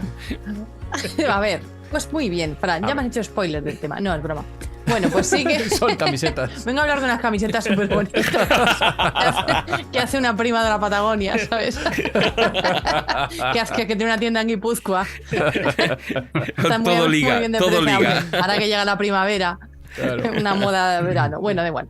Las remeras. Os vengo a hablar de las remeras, lo que ha dicho también Jesús, o batelera, ¿no? Batelera es la expresión popular con la que se designa este oficio, y se hace desde el siglo XVI. El caso es que es un oficio de mujer, en el que las mujeres que tenían bateles, botes, barcos, etcétera, pues trabajaban con ellos, y esto ocurría en Bilbao, Rentería, Lezo, y en la zona que a mí es la que me dejó loquísima hace más de 15 años cuando dije, ¿qué es esto? Y me dijeron, esto es una remera. Y yo, ¿cómo puede ser? ¿Qué está ocurriendo? Pues en Pasajes, que es una zona preciosa, es una localidad que está en la parte nororiental de San Sebastián, está en Guipúzcoa, como antes decía, como la tienda de mi prima, está en País Vasco, y allí pues eso, se encontraban estas mujeres que tienen una tradición ancestral, porque claro, desde el siglo XVI hasta principios del XX existen registros en los libros municipales de los ayuntamientos de Pasajes, de San Juan, de Rentería, y describen este oficio en el que transportaban pasajeros, transportaban mercancías a un lado y al otro de la bahía, y lo hacían mujeres que se ocupaban de estas labores mientras los hombres estaban faenando en alta mar, que se iban en pesqueros, se iban a por bacalao, se iban a cazar ballenas, o se iban del verbo irse, ¿sabes? Y no volver. O pues yo qué sé, si había guerra o lo que fuera y llamaban a filas, pues llegaban las mujeres, hola, buenas tardes.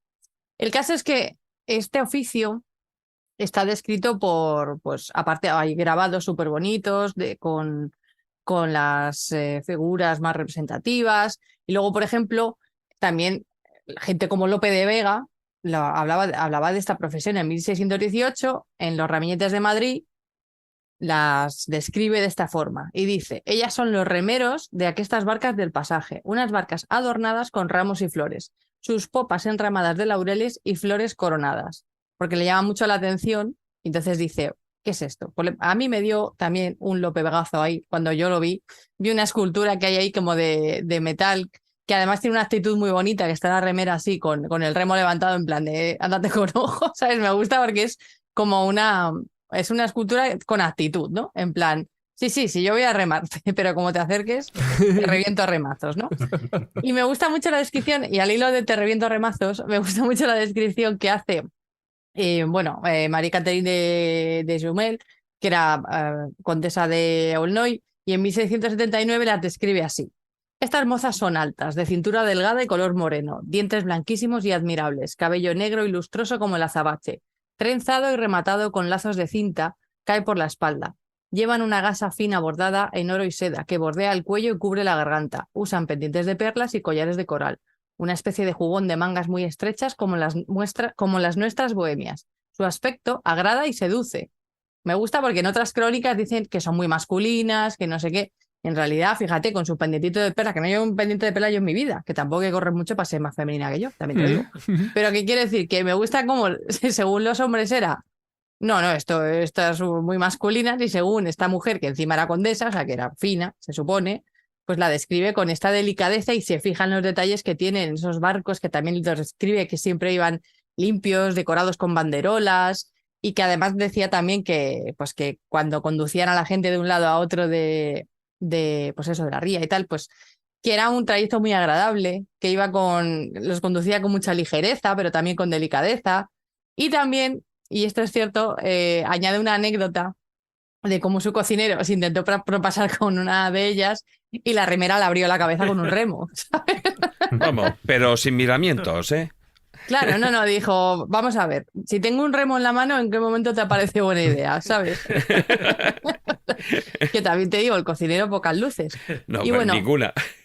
No, ninguna, y más luego la luz que le dio gripar del remazo, pues iba al pobre como una carretilla. Se fue directamente a los fogones. Sí, salió escaldado. Podemos seguir así 3 programas. Pero fíjate, es curioso porque tú sabes que, bueno, es la zona de Pasaje Sancho, o sea, lo que es San Juan, tal, toda esa zona, pero también se da, ya no solo es en la vertiente y del Bidasoa, no hay en Guipúzcoa, pero también en Bilbao, incluso en Santander, también se dan esta figura, porque como tú decías, o sea, los hombres se iban a faenar al mar y las mujeres eran las que se quedaban ahí en los puertos y en los pueblos alrededor del puerto. ¿Y qué ocurría? Cuando llegaba un barco, pues entonces está lo que era el atoaje, o como, bueno, ha recibido diferentes nombres, que eran las chalupas, que eran esas barcazas en las que a remo ayudaban a entrar a los barcos en el propio puerto, ¿no? Entonces, es curioso porque, bueno, tienen muchas historias, o sea, tú dices, parece como que sea algo extraño, pero es que en los puertos, precisamente, pues eso se daba mucho a las mujeres, y más en la zona norte de España, donde existía un matriarcado total y absoluto, por supuesto. Y además, bueno, que lo que he comentado antes fíjate qué visión más distinta hay según quien las describa. Por dar la otra parte de la descripción, veníamos de la condesa y ahora vamos a nada más y nada menos que Manuel Bretón de los Herreros, en su drama de 1842, La baterera de Pasajes. Y aquí ya vais a ver que es otro punto de vista totalmente distinto. Visten el traje ordinario de batelera y se apoyan varonil y airosamente, es decir, como la escultura esta que está ahí, que es una fantasía, sí, en el remo que las sirve para mover la barquilla. Sobre la cabeza llevan sombrero de paja, rodeada de la copa de ancha cinta negra. Otras la llevan colorada o azul, cuyos extremos adornados con anclas doradas caen sobre el hombro. En el lazo de la cinta llevan a guisa de escarapela un ramito de siemprevivas, que es el adorno clásico de batelera. En las orejas usan comúnmente aretes. El cuello de la camisa es bajo y queda casi descubierto por un pañuelo blanco de seda con lazo a la marinera. La chaqueta es de lana, color morado, ribeteados los puños, bocamangas con cintas formando ángulos y se abrocha con 3 botones en el pecho. ¿Qué dices tú? Manuel, tú te has fijado mucho, ¿no? Porque yo te aseguro. Vaya descripción, ¿eh? O sea, quiero decir, Manuel, tenemos que hablar, porque es que en los días de mi vida, o sea, quiero que ahora mismo las escobuleras hagan una prueba, que se pongan y digan, Paco, ¿cómo voy hoy vestida? A ver si tiene todo este nivel de descripción, porque luego sigue, en plan, la saya exterior es de color chocolate, va recogida para que no estorben los movimientos, la interior es negra, de lana, baja hasta los tobillos, andan descalzas o van calzadas de cuero el día de lluvia. Y en este caso también van con chubasquero. O sea, se ha hecho un estudio este señor de toda la vestimenta y después, y me gusta que antes de todo eso dice, se apoyan varonilmente. O sea, quiero decir, podría hacer esa idea de que es una figura muy bucólica, pero te pueden dar un remazo. Entonces, a lo mejor este señor también había oído hablar de la anécdota del cocinero, ¿sabes? Y hace como ese pequeño warning, en plan, sí van muy monas, pero no te acerques. Y me gusta, cuando estoy allí, bueno, voy bastante, todos los años me paso por lo menos una vez a Pasaya porque me alucina esa zona. Y San me Juan, gusta ¿no? mucho, sí, me gusta mucho que todavía mantienen viva esa tradición, el tema cuando vas allí ves estos banderines de colores que representa, pues cada cual tiene su significado. Siguen teniendo competiciones de remo, siguen apegados a esa tradición, que es lo que aquí en esta santa casa nos gusta tanto, que es el tema de, pues eso, tradiciones, el folclore y ese patrimonio inmaterial que muchas veces dice Jesús, que son estas costumbres que se van pasando de generación en generación y además me parece precioso que caiga del lado de esto es un oficio de hombres, pero también lo pueden hacer las mujeres, que esa es una de las cosas que también se ha pasado de ver en plan de, buah, mira, ¿para qué? Si ya están los hombres para hacer eso, es en plan, bueno, es que podemos hacer oficios de personas, ¿me entiendes? Entonces, me gustaba traer este oficio, o sea, me hacía ilusión, pues porque primero me encanta la zona, me encanta la tradición que tiene detrás, y me encanta que vayan a remazos por la vida. Es algo que me gusta mucho. Y bueno, ya sabes lo que es una remera, aparte He aprendido, de sí, de una camiseta. ¿Te ha gustado, Fran? Me ha gustado y me ha hecho pensar sobre lo que has dicho de las profesiones de mujeres y de hombres y sobre... Porque todas las que hemos mencionado hasta ahora, por generalizar, hemos utilizado el sufijo masculino, ¿no? Curanderos, saludadores, siempre masculino. Pero esto me hace pensar, Raúl, si antes era distinto o el prototipo de profesiones de hombres y de mujeres que tenemos ahora en la cabeza tradicionalmente y contra las que se está luchando, también existía antes en mayor o menor medida. O era más repartido el uso de estas profesiones. Pues, Fran, como hemos es pregunta difícil, lo sé. Sí, como al principio del programa hemos dicho que en parte en la hechicería, el origen de muchos de estos oficios vienen a partir de la hechicería, ¿no? O de la brujería. Hay que tener en cuenta que en aquella sociedad que se vivía en aquella época era una sociedad principalmente patriarcal, ¿no? Donde el marido es el que ejercía el poder, podríamos decir, y la mujer estaba más prácticamente pues para dar a luz y sobrevivir más que otra cosa, ¿no? Prácticamente no tenían ningún tipo de derecho, ¿no? Entonces, a lo largo de los años, todos estos oficios donde no ha llegado la medicina, salvo el tema de la sanación o el tema de la utilización de hierbas y tal, pues era ejercido efectivamente por el sexo masculino, ¿no? Y de hecho, también existían brujos, pero que no fueron tan perseguidos como el caso de las brujas. También existían alquimistas pero bueno, no fueron tan mal vistos, ¿no? Como el tema de la hechicería, ¿no? A las mujeres las tenían más enfiladas de alguna forma, ¿no? La propia Inquisición o la Iglesia. No obstante, sí que han existido oficios donde las mujeres han tenido un papel, como pueden ser en el libro las comentamos, el tema de las acabadoras, donde era ejercida principalmente por mujeres, o el tema de las plañideras, que también era ejercida fundamentalmente por mujeres, ¿no?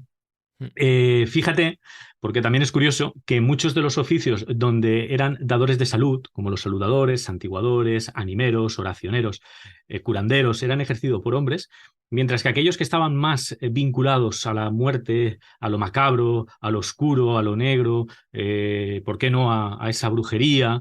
Eran ejercidos por mujeres, ¿no? Como era el caso de las acabadoras, el caso de las plañideras, ¿no? Marcos, ¿levantabas la mano? No, no, ha sido un gesto de rascarme la cabeza. Pues no sabes no, por pero qué ya que cosa... estoy, te digo una cosa, porque estamos hablando de oficios mágicos, ¿no? Sí. Oficios ancestrales, oficios de hombres y de mujeres. Pero yo en mi vida, que bueno, hasta ahora se ha desarrollado, había oficios de pequeños que no eran mágicos, pero que yo he visto desaparecer. Por ejemplo, el mantequero, el afilador, Bueno, el chalchalero el afilador y el todavía aguador. queda alguno, ¿eh? Mira, Sí, queda alguno. el afilador, bueno, de acuerdo, que cuando oíamos todas las flautillas esa pasar, sabías que era un tío en bicicleta con un dispositivo que se había hecho con las poleas y se dedicaba a pedalear y afilarte los cuchillos. El chalchalero, esto lo comentó el otro día Juan Ignacio, que era la persona que vareaba los colchones de lana. Eso ya, obviamente, ha desaparecido. Pero el aguador. También. El aguador, ¿qué? Yo he llegado a ver una mula con un pedazo de tonel enorme y un señor yendo porque no había agua en las casas. O sea, te estoy hablando del barrio de La Elipa. Pero no hace nada. En los años 60. Igual que iba gente repartiendo helados que le llamaban los chambis, ¿no? Que llevaban como una especie como los repartidores de comida ahora, que era una nevera y la llevaban a hombros y te hacían un cucuruchito, los niños íbamos allí y tal y cual. Que dices, fíjate, oye, cómo el famoso dicho de un cliente de una famosísima era ¿cómo se llamaba aquello? Era como una especie de taller que hacía sillas de montar y las hacía de maravilla. Y una vez un cliente le dijo, usted nunca se va a quedar sin trabajo. Y esto estamos hablando a principios del siglo XX. Luego vino la cadena de montaje de Henry Ford y se acabó. Se acabó. Entonces, fijaos cómo han ido, desarrollando todas esas profesiones que tú, Fran, lo decías. Pues sí, ahora viene otra super revolución que se va a cargar otro montón de oficios y, bueno, pues así es la vida. O sea, es una transformación. De todas maneras, hablamos de la desaparición de este tipo de oficios, pero que no es tan antigua. Yo, por ejemplo, he conocido a una saludadora que creo que la conoce Jesús. Vosotros, evidentemente, Raúl y Ángel no la conocéis, pero Jesús creo que la conoce, que es la abuela de nuestro amigo Tomé Martínez, que a mí me hizo ritos de saludación no hace muchos años, te estoy hablando de 15 años aproximadamente. Vivían en Canillejas y ella era gallega y saludaba, o sea, te hacía los ritos. O sea, que quiero decir que hay algunos oficios que no se han perdido del todo y son mantenidos, yo creo que más bien por tradición. Ahí habría que ver un poco la labor de Julio Calvo Baroja, Miguel Barán de Arain y todos los grandes antropólogos y tal que dicen, ¿y cómo se mantiene esto en el tiempo? Bueno, pues se mantiene por tradición. De hecho, algunos de estos oficios los vamos a seguir tocando. Decía Marcos que antes no levantaba la mano, sino que se rascaba la cabeza. No, Marcos, es que ahora que hemos salido a la mar con Sere, no te has dado cuenta, pero está empezando a llover.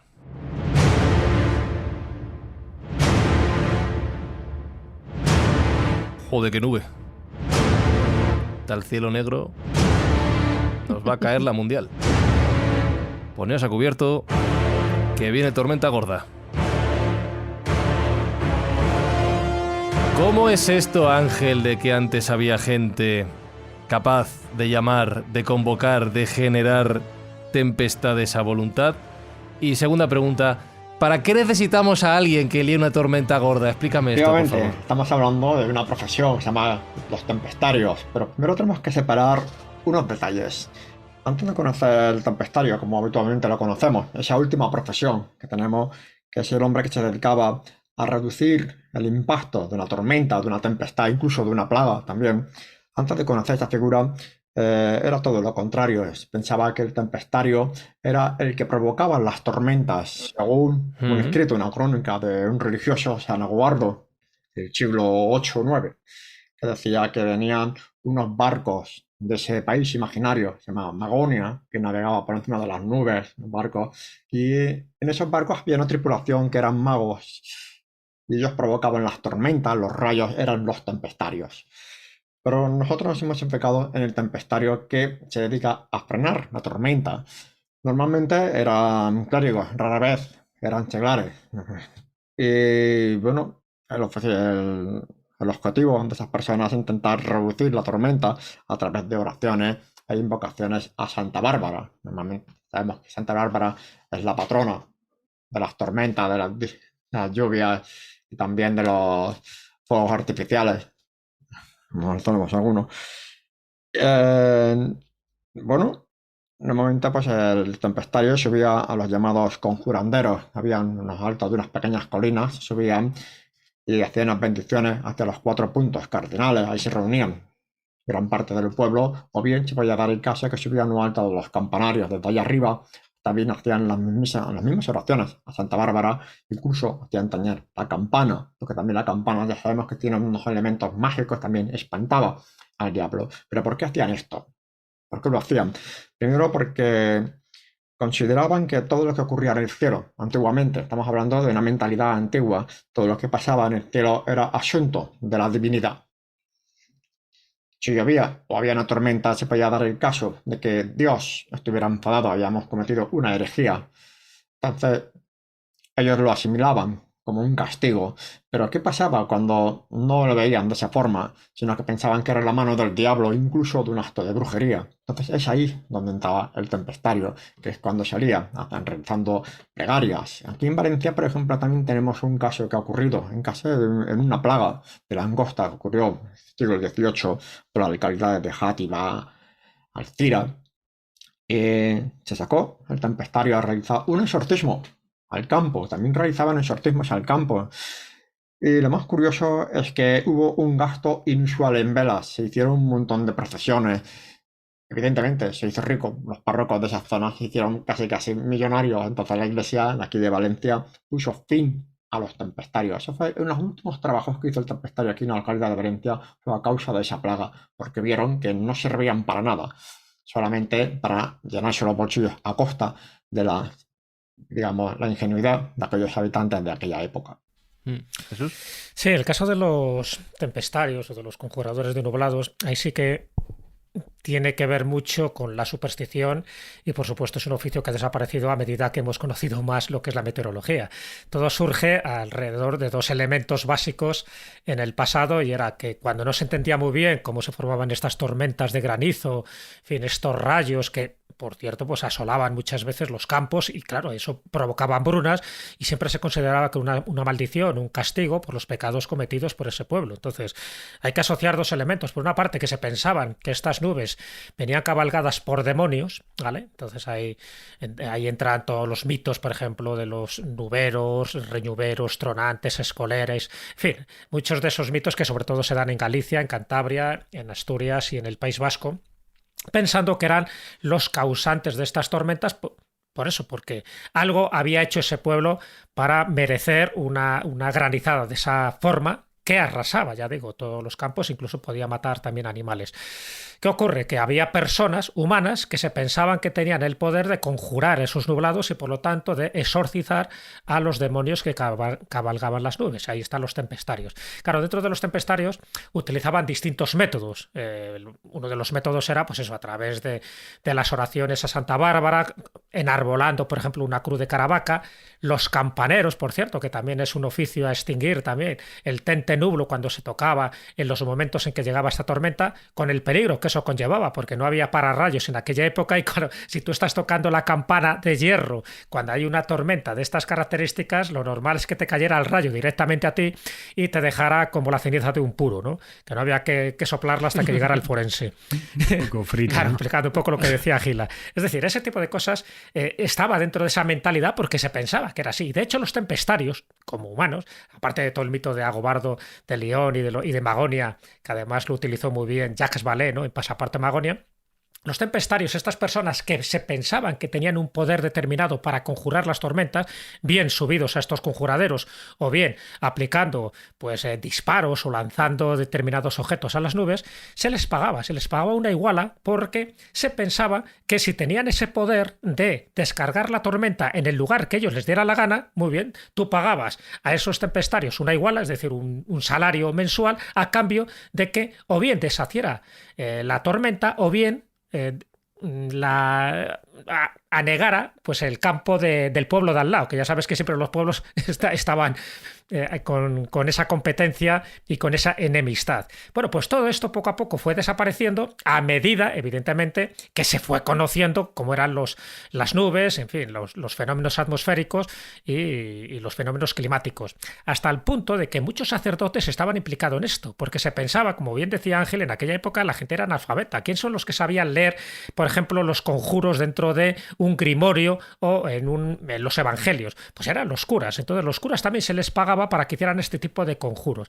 Y incluso el fuero juzgo, en fin, esa famosa legislación que hubo en el siglo XIII, que estaba basada también en la legislación visigoda, pero en el siglo XIII el fuero juzgo condenaba tasativamente a todos aquellos tempestarios que utilizaban estas malas artes, estos nigrománticos, porque se pensaban que eran artes del demonio, y si les pillabas infraganti les dabas 100 azotes, 100, uno por uno, y luego les obligabas a recorrer los campos de alrededor hasta 10 pillas como escarmiento para que no volvieran a hacer nadie algo parecido. En fin, esto poco a poco ha ido desapareciendo a medida que nos hemos dado cuenta que no había seres humanos que eran capaces de conjurar la tormenta, sino que había otro tipo de sistemas mucho más factibles, por ejemplo ahora como el yoduro de plata, para deshacer este tipo de nubes. Claro. Es que eso te iba a decir, que has dicho un detalle antes, has hablado de disparos a las nubes y yo estaba pensando, no es tan diferente de algunas cosas que se intentan hoy en día con otra tecnología. Exactamente, claro. Lo que pasa es que cuando se habla de disparos y se utilizan este tipo de sustancias químicas, tiene un fundamento científico. Lo que pasa es que lo que antes se lanzaba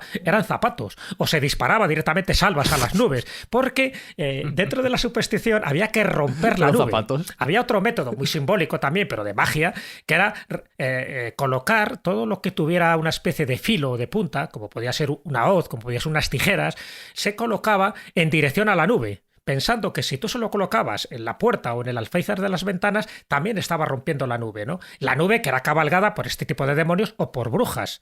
De hecho, a los que conjuraban, a veces se les llamaba el tío diablo o el tío bruja o el tío brujo, por eso, porque se pensaba que eran ellos los que tenían la capacidad de tú a tú de hablar con este tipo de espíritus maléficos y de espíritus oscuros para que se fueran a otro lado. Entonces, bueno, pues ahí sí que ahí entra mucho la superstición y desde luego el capítulo que hace tanto Raúl como Ángel, pues es muy significativo de cómo poco a poco esas creencias han ido desapareciendo. A ver, tengo a Juan Ignacio y a Raúl, sí. Raúl, tú eres valenciano, ¿no? Sí.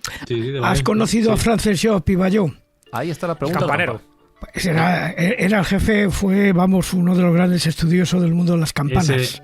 Igual Ángel sí, porque sí que conoce al jefe de campaneros de aquí de Valencia. Es que este fue uno de los mayores expertos en campanas. Yo la acompañé a varios conciertos de campanas, pero él no daba los conciertos con campanas, sino que estando aquí en Madrid los daba con bombonas de butano cortadas a distinta distancia, porque claro, campanas no podía llevar.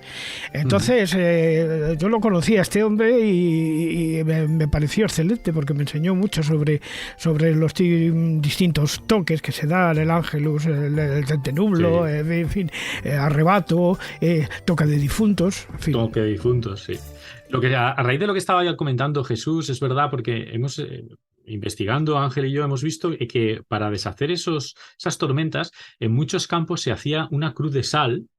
Y es muy característico también, por lo que comentabas tú, Jesús, de que el tío brujo, la tía bruja, o que esas tormentas venían por un acto brujeril, que la sal era un amuleto protector frente a la brujería, pues en muchos campos se ponía esa cruz de sal y en medio de la cruz se ponía como un cuchillo con la punta hacia arriba en dirección a lo que era la tormenta. Y hay fotografías reales que atestiguan lo que estaba comentando. De hecho, dentro de ese mundo de los oficios malditos, sobre todo en México, estaban lo que se llaman los graniceros del rayo.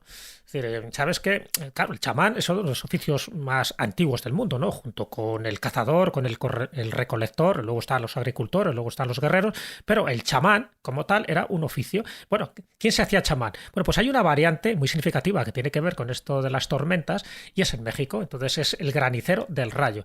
Quiere decir que aquel que le ha caído un rayo y no ha muerto, lo normal es que mueras o que eres medio tonto, pero si no has muerto, adquieres unos poderes, claro, por la cantidad de voltios hay que entrar en tu cuerpo.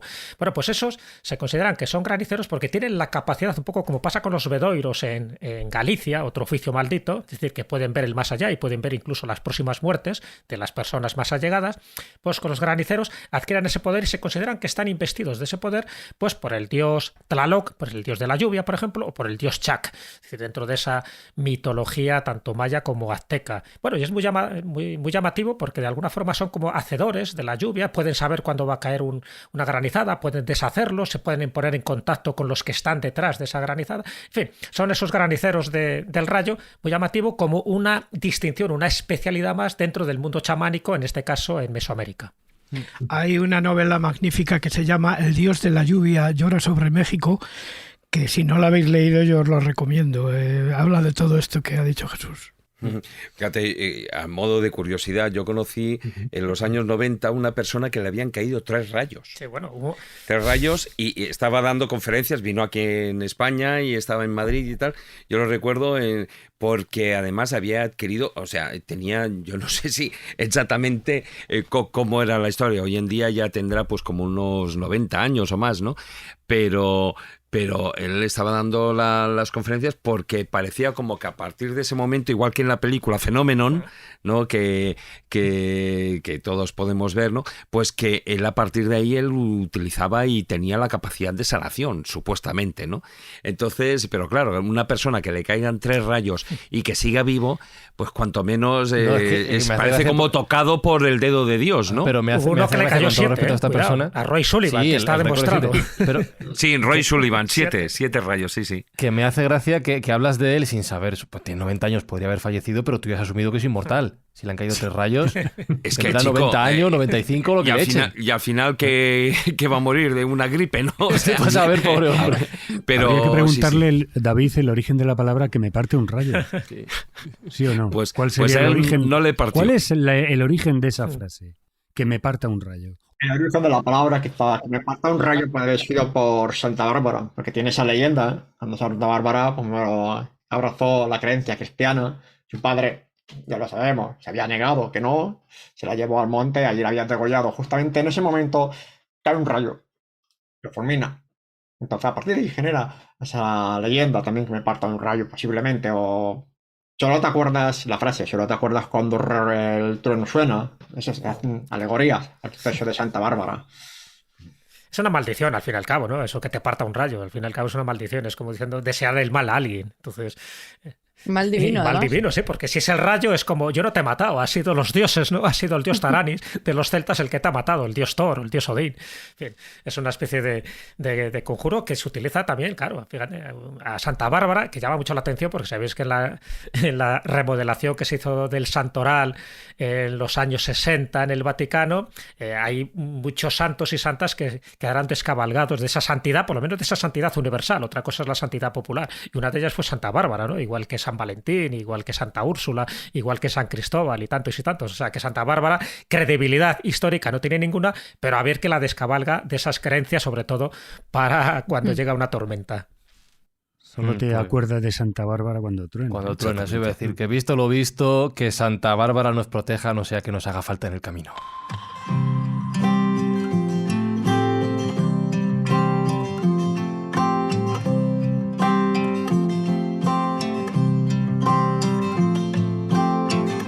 Y al inicio del programa se mencionaba el oficio de contador de historias como una de las profesiones más antiguas, pero que sin duda no han dejado de existir a lo largo de la historia humana.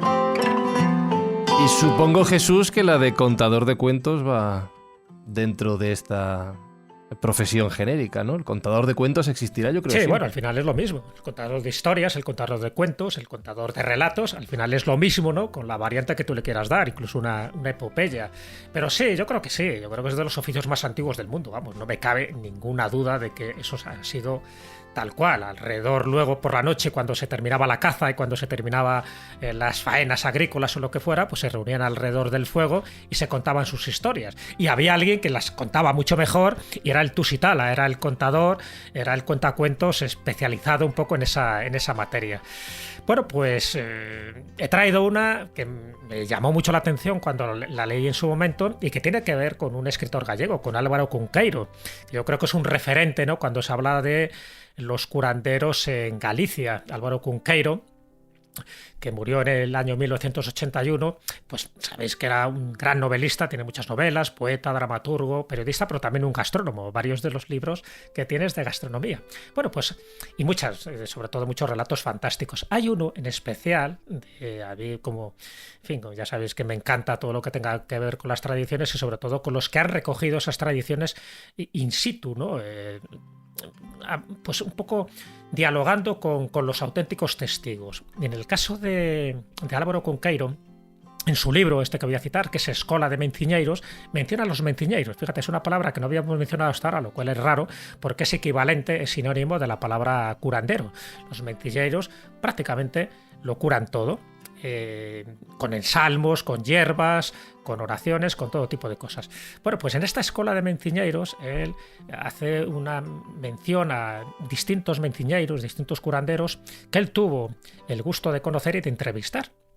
Y una de las historias, y sobre todo es un poco psicología popular, porque da muestra del poder de la sugestión que utilizaban estos menciñeiros. Bueno, pues una de las historias que él cuenta es el caso de Borrallo da Lagoa. Borrallo da Lagoa, que vivía cerca de Mondoñedo, que es donde nació Álvaro Cunqueiro, estaba especializado en curar prácticamente todos los casos sin solución, pero también estaba especializado en curar la locura. Así que he extraído este relato de la obra de Álvaro Cunqueiro, de la Escola de Menciñeiros, una obra de 1960, para contaros cómo curaba realmente Borrallo de Lagoa estos casos de locura.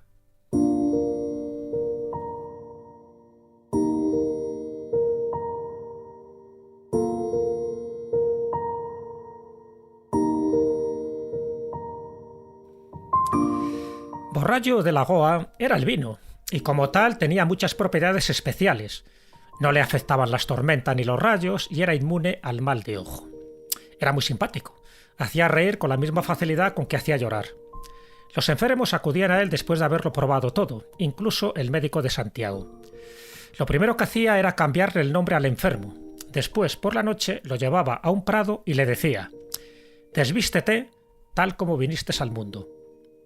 Y aunque el enfermo estaba loco, se daba cuenta de que hacía un frío del carallo, pero él, con su poder de seducción, le convencía. Entonces le decía: «Mira, tú no te llamas Secundino, te llamas Pepiño». El otro insistía: «No, yo me llamo Secundino». «Que no, hombre, que no, que tú eres Pepiño». Y le inventaba una segunda vida. Y le preguntaba: «¿Y tú quién eres?». Secundino, que era un pobre jornalero que trabajaba como un esclavo, decía: «Pues jornalero». «Que no, hombre, que no, que tú eres carpintero». Entonces Pepiño decía: «Pues no está mal, sí, vale, pues de acuerdo». Y después le decía: «Y además estuviste en La Habana». «Pero si yo no salí de la aldea», decía. Y entonces el curandero le enseñaba la foto de una mulata y le decía: «No me digas que no estuviste con Manolita en La Habana». El bueno de Secundino dudaba. Sí. Estaba feliz con la historia que le había inventado Borrallo de Lagoa, y cuando llegaba el amanecer, el hombre que estaba loco cuando era Secundino aparecía perfectamente curado y feliz cuando era Pepiño, el carpintero que había estado en La Habana.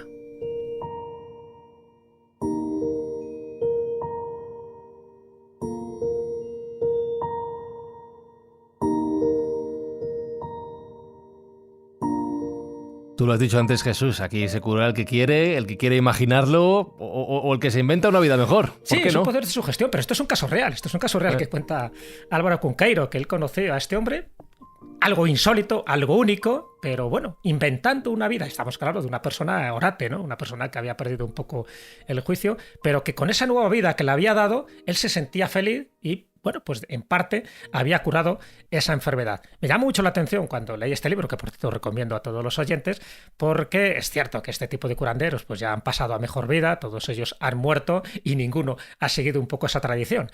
Por cierto, cuando hablamos de la tradición y cuando decías lo de las mujeres, es verdad que la mayoría de estas profesiones las ejercen mujeres porque las mujeres tienen familias un poco de curanderos. Es decir, normalmente este poder se transmite de abuela a madre, de madre a hija, de hija a nieta. Es decir, normalmente son mujeres las que tienen una capacidad mayor para ejercer este don o esta propiedad o estas habilidades o esta gracia divina, como así se las denominaba. Y hay varios casos, ¿no? Que tanto en Galicia como en Navarra como en Aragón se han detectado que son precisamente las mujeres las que adquieren este poder y son las que las transmiten. Si os acordáis, en la película, bueno, os acordaréis porque es una de nuestras películas favoritas, ¿no? Que es El bosque animado. Sabéis que cuando la bruja principal del bosque, que creo que se llamaba La Mocha, está a punto de morir, se le acerca, en fin, una mujer para ver si le puede otorgar esos poderes y no se los otorga porque ve que no es la más adecuada precisamente para que siga ejerciendo esa profesión. Bueno, pues este tipo de cosas ocurrían y por eso digo que la mujer sí que tenía una importancia capital a la hora de, cuando hemos hablado de muchas de estas bueno, pues vamos a llamar las especialidades de sanación, eran muchas las mujeres. Las acabadoras eran mujeres, ¿no? Las mamadoras, por cierto, que no se ha mencionado, eran mujeres. Y muchos de estos menciñeiros eran menciñeiras. Así que, bueno, he querido rescatar esta historia de Álvaro Cunqueiro porque me parece muy representativa y que forma parte de ese folclore que, por desgracia, poco a poco se va olvidando.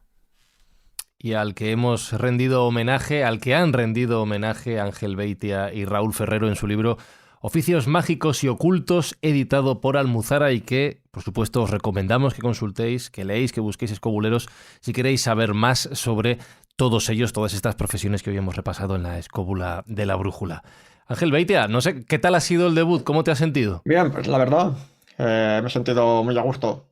He aprendido muchas cosas con vosotros también. Me he pasado genial, sobre todo enseñando, digamos, esa puntita del iceberg, porque son muchas más profesiones lo que hay detrás de este mundo mágico del folclore que tenemos aquí en España. Yo creo que ojalá en un futuro podamos sacar, un compañero y yo, muchas más cosas, muchas más profesiones. Sobre todo, intentar sacar más, digamos, más historias relacionadas con estos oficios para que no se pierdan, para que sigan vivos, al menos en los libros y en nuestra memoria. Pues Raúl Ferrero, ahí te tira el guante tu compañero, tú verás.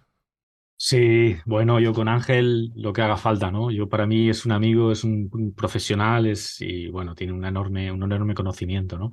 Cuando hablábamos de estos oficios ya prácticamente olvidados, mi padre, por ejemplo, durante 45 años ejerció de impresor y yo era pequeñito, con 7 años, me sentaba a su lado, veía cómo colocaba las letras del revés en el molde para poder en el chivalete, para poder imprimir con el martillito y lo iba colocando para que luego lo ponía en la máquina e imprimía y esos cajones tan grandes de madera, ¿no? Y sacaba cada letra.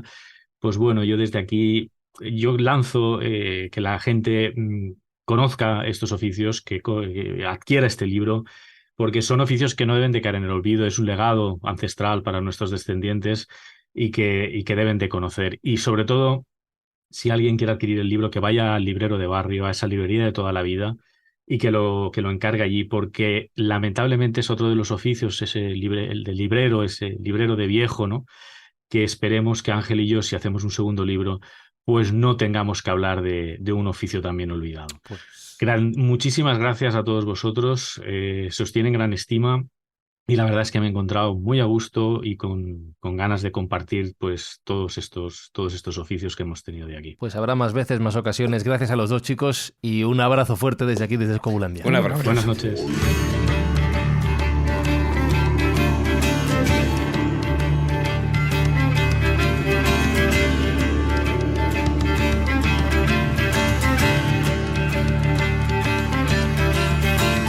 Veo a Sere con el remo en la mano y no sé si nos lleva a algún lado o es que nos hemos portado mal, me da miedo. Sí, soy una bruja buena, por favor. Bueno, todas las brujas somos buenas, pero que bueno, que yo me lo he pasado muy bien, no me has preguntado, pero que sepas que yo me lo he pasado muy bien. Bien, ¿te lo has pasado bien? Y sí, y llámame a Ugur, pero sabía que iba a ser un programa. Pues mira, me alegro. Oye, que eres bruja por algo.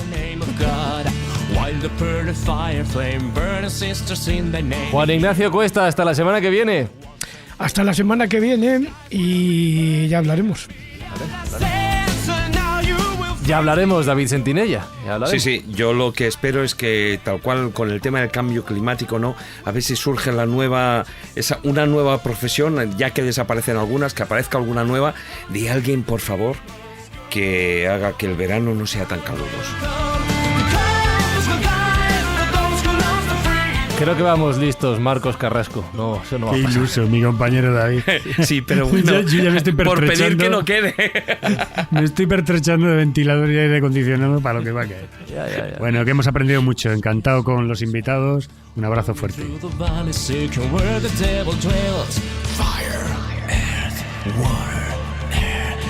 Jesús, ¿tienes el teléfono de Santa Bárbara por si nos viene bien para algo de esto? Sí, lo tengo, lo para que está ya con el número antiguo. Vaya. No sé si sin tengo el de San Roque, pues si te sirve. Lo que sea. A ver si nos ayuda.